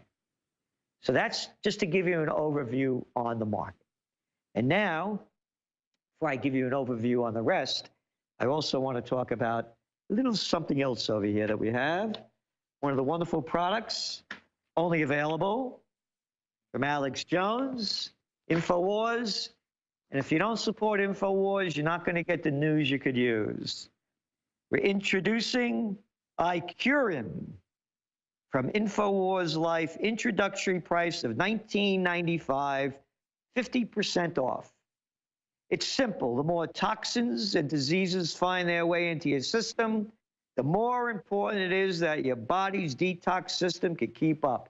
And boy, oh boy, are they flooding us with toxins and diseases, man. It's everywhere you look. Toxic in news, disease in news, and toxic in product. Anyway, because your liver and kidneys are, without a doubt, the most important detoxifiers, it's time you took care of them like they take care of you with iCurin from Infowars Life.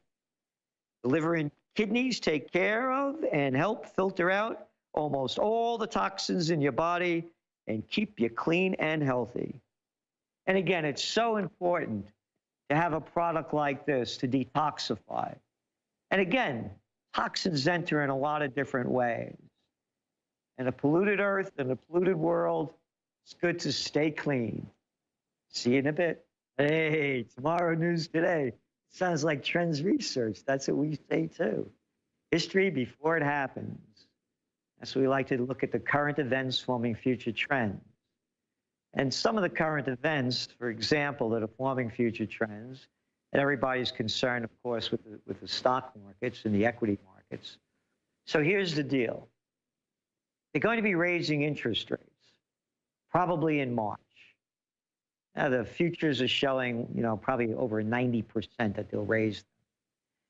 We saw what happened when they raised interest rates and were fearful that we, the little people, were getting more money as our income was rising. Remember that earnings went up February 2nd of this year when they came out with those reports. And they were afraid of higher inflation. And that means they'd have to raise interest rates to stop inflation. Well, again, most of those jobs skew the big average. It's managerial jobs where the earnings went up. For the rest of the jobs, 80%, the earnings still are very flat. And going back to the money coming back into the markets, what we need to do is increase productivity, which has been very, very, very flat. And the way you increase productivity is by corporations investing more into their businesses to increase productivity and development. And they're not doing that. The money's not going back into capital improvements. It's going back into stock buybacks. Now let's go back to the interest rates. What does it mean? Well, you look at some of the stories coming out. And again, the current events forming future trends. And there was one over here. Let me see if I could find it. Yes.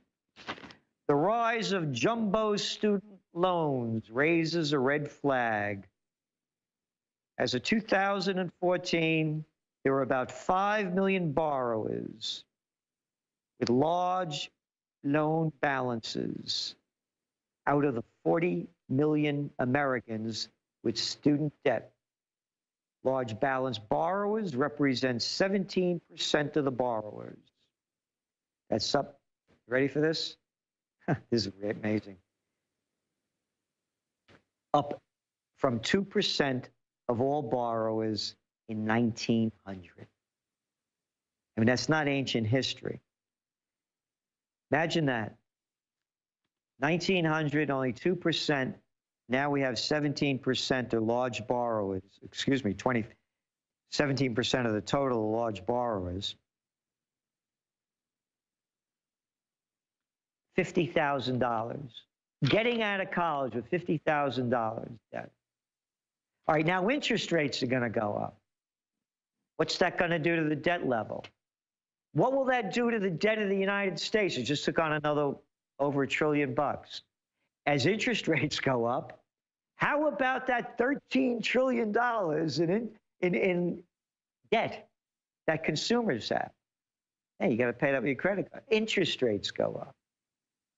So the higher interest rates go up, the bigger the debt load on a society that's already debt burdened. Oh, and by the way, savings, beep, it's near all-time lows. Not all-time, but for a very long time. And again, this whole thing has been a war against the savers with these low interest rates. Because once upon a time, when I was a young guy, I used to hear that Mr. and Mrs. So-and-so down the block retired and moved to Florida on their savings that they made as a middle-class family. They used to put money in the bank. You used to get a high percentage for it. Now you get nothing. So when interest rates go up, how about all those subprime auto loans? How about the housing market? We saw what happened on February 2nd when there was fear of more inflation and higher interest rates. So now I'm going to take this globally. The emerging markets, a lot of the markets around the world are really going up, particularly in the emerging markets because, again, the dollar is weak. With the dollar near 3-year low. So that means they borrow money in dollars. And now when interest rates go up, the dollar gets stronger. What happens to all that money that they borrowed that's pushing up those markets overseas? They have to pay that money back as their currency gets weaker. They got to pay back more. Here's what we're saying. We don't believe there are going to be as many interest rate rises as they're forecasting, because we saw what happens when it comes. The markets are being sustained with cheap money. Again, stock buybacks, look at merger and acquisition activity. Virtually every day you pick up the papers, companies are getting bigger and bigger. And by the way, there used to be laws against this. Robinson-Patman Act, Sherman Antitrust Act, Clayton Antitrust Act, that prohibited the bigs from owning everything, so that we, the people, could have our mom and pops, his and his, hers and hers. This is in them stores. But not anymore. It's all concentrated in the hands of a few. And that's because our politicians sell us out. They bend over for the bigs. They don't bend over for free. You got to pay them off. That's right. So they call it campaign contributions. Adults call it bribes and payoffs. So that's where the market's going. The market is going to go where interest rates go. And if interest rates go up and this market goes down, you're going to start seeing the real estate market really start unraveling. So those are things to look for with the interest rate rises. We may have 2, possibly 3, no more, and maybe not even 3. Powell, the new chair, is a Trump person. The one that just left, Yellen, was an Obama person. If anybody thinks that the central banks don't work hand in hand with the government, I got a bridge in Brooklyn to sell you. Before the Brooklyn Bridge is sold, what we also want to tell you is about limited time sales are ending soon. Super Blue, 50% off. Cellforce, 53% off. 50% off Icurin and more. Look, if you want to keep the real news coming, if you want truth in trends and more news and information, support Infowars. Buy their products, I do. And they're quickly running out of their best-selling Super Blue products, fortified with colloidal silver and iodine to give you a fluoride-free smile. And they're going to have, we're going to have to take this sale down in a few days, as they're almost sold out. It will be at least a month before Infowars can get Super Blue back at its low price. So there's no time to wait. Make sure you get yours now at InfoWarsStores.com today. That's right. So put your money where your mind is. Stop eating junk. Stop drinking junk. Start taking supplements, additives, and whatever can build your immune system and build you, by the way. It's not just one way, physically, emotionally, and spiritually. To me, that's the way it has to be built. I'm not talking about religion. I'm talking about being the best person that you could be. So we're going to be back in a little bit. So hang on. And don't forget, support Infowars. Put your money where your mind is. Hey, great to be on the Alex Jones Show. This is Gerald Salenti, Trends Journal. Matter of fact, we just sent out a new Trends Monthly. The Trends Journal now is going to be going out every month. It used to be a quarterly. And there's news in there that, you know, information that'll put you ahead of the trends and on top of the news. And it's the only place you're going to read history before it happens. And I want to mention that as well because, you know, we've been following the whole cryptocurrency market, you know, pretty closely. And in the beginning, when Bitcoin first came out, I said, this isn't going to go anywhere. I can't see this. And then I changed my mind as I saw it building. And we've been writing a lot about it. And we don't see it going away. What we do see is changes in the market. And blockchain, of course, being a crucial element of the whole cryptocurrency movement, we see more and more cryptocurrencies having a future that have a product, a service, something that they're going to be able to sell and capitalize on. Those are the coins that we see continuing to grow. And Bitcoin today bounced finally over that 10,000 mark. But they say that it happened because somebody bought about over 340 something million dollars worth of Bitcoin. So that could have artificially driven it up. However, they've generally stabilized from the down that they hit before. But the things to watch for is how governments are going to control them. I mean, that's the bottom line of it. And one of the ones we're writing about in our Trends Journal that you could access now is, what's the richest country in the world when it comes to dealing with dough? I mean money. Switzerland. Switzerland. And you know what they're doing? They're working to become the crypto blockchain capital of the world, just like they were the banking capital of the world for so long, and in many ways still are. So if you know the Swiss are getting into it, and they know a thing or two about money, is this thing going south? No, it's going north. It's just going to keep rising. So we review the blockchain technologies, the cryptos. We don't give advice on what to buy, but we see it continuing, and the dangers and the opportunities. So moving on to some current events forming future trends, such as crypto. You know, again, what we do is we study the news. So you have a couple of stories here. Commerce Department recommends stiff penalties on metal imports. What do we got over here? Financial Times. Green light for Trump steel tariffs. If there's one thing that I totally support Trump 100%, is do away with these dirty, stinking, rotten deals that they sold us out on called NAFTA and the World Trade Organization. Remember earlier I was talking about how we were taught to hate them Chinese and those commies? Yeah. China joined the World Trade Organization, you know when? When no one was watching. That's right. All those years that they taught us to hate the Chinese, when they saw good money flowing in to who knows whose pockets, China joined the World Trade Organization 2 weeks after 9/11 when no one was paying any attention. Their middle class has gone from 5% back then to almost 35% now.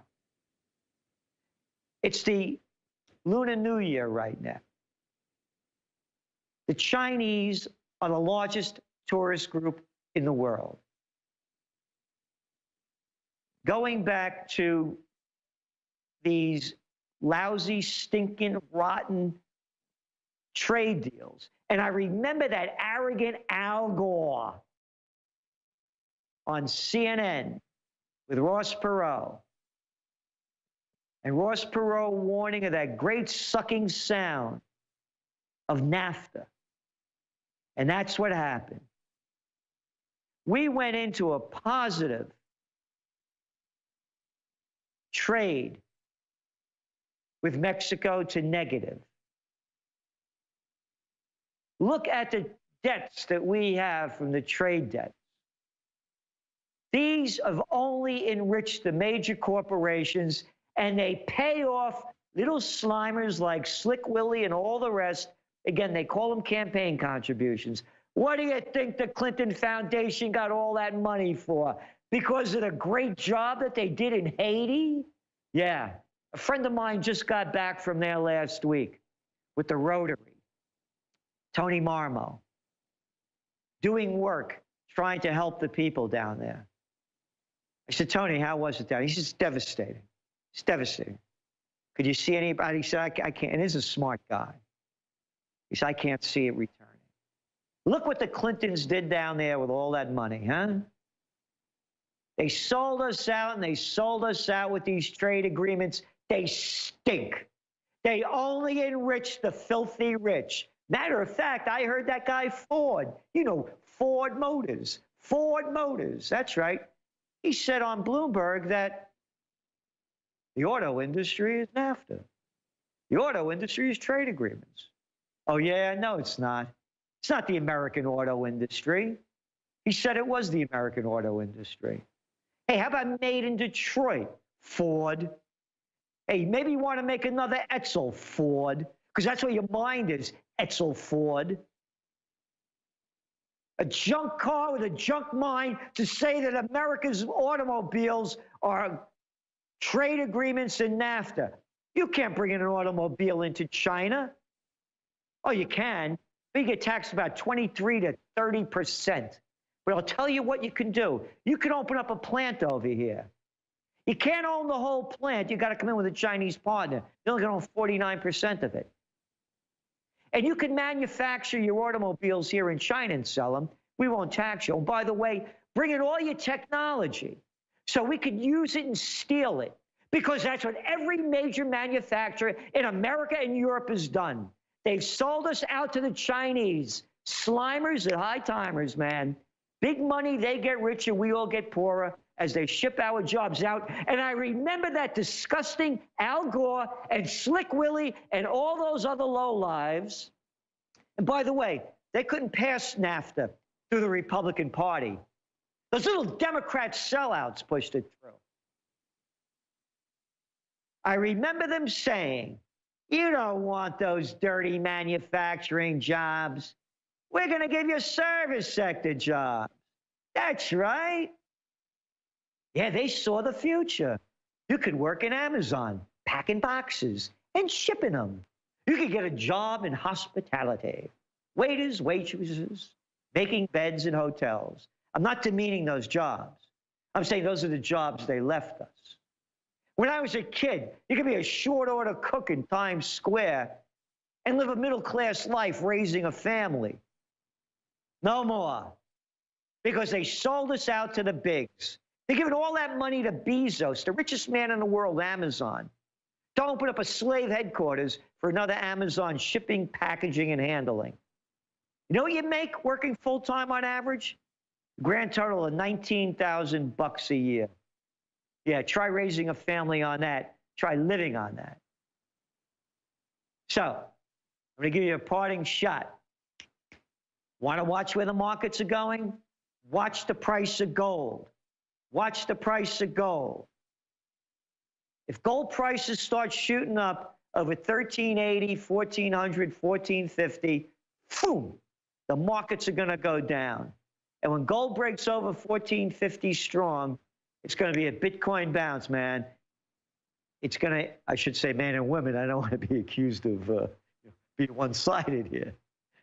When it goes over 1,450, that thing's going to hit to 2,000. But watch where gold is going. That's the important one, because gold's also tracking the dollar. If interest rates go up, gold is going to go down if the dollar gets stronger. It's as simple as that. And inflation, yes, gold is a good ultimate safe haven for inflation, but only when inflation's hitting like 8, 10, 12% and higher. Not at the levels of 2 or 3%. Gold's not going to raise on that.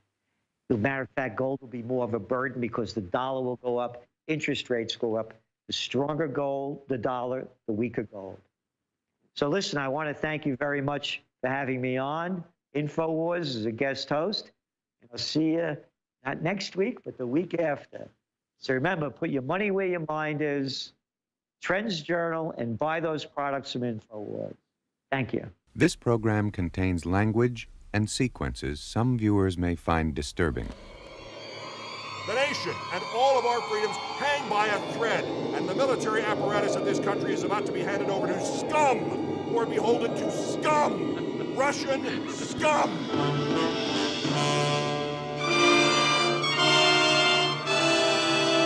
Listen, please listen. If you don't, if you won't, if you fail to understand, then the same incredible terror that's menacing me will strike at you! The function of all life is survival. Sleep. Sleep. Sleep. Oh my God! Lock the door! Lock the door! They're coming! They're coming! Help! Help! They're coming! They're coming! Listen to me! Listen! Help me! You're next, please! Please! You're next! They're in danger! Please, listen to me! Something terrible! Please! You're next! Here they are! They're already here! Come! You're next! They're coming! They're coming! Sleep. The seed is planted. Sleep. Sleep. Terror grows. Elizabeth, wake up! Get you when you sleep! Sit up! Invasion of the body snatchers. All of a sudden, they're growing like parasites. Is it contagious? Trump, free all the homies! It looked right at me. You need to get out. You're looking at it as if it was human. It was not human. Now, the classic fear begins to grow. We're being cornered. In a modern masterpiece of science fiction. They're barricading the street. Invasion of the body snatchers. The land of the walking dead!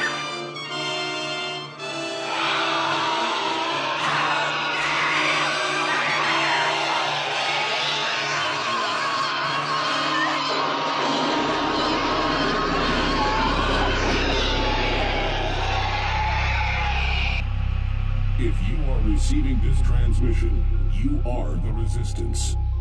It's Alex Jones.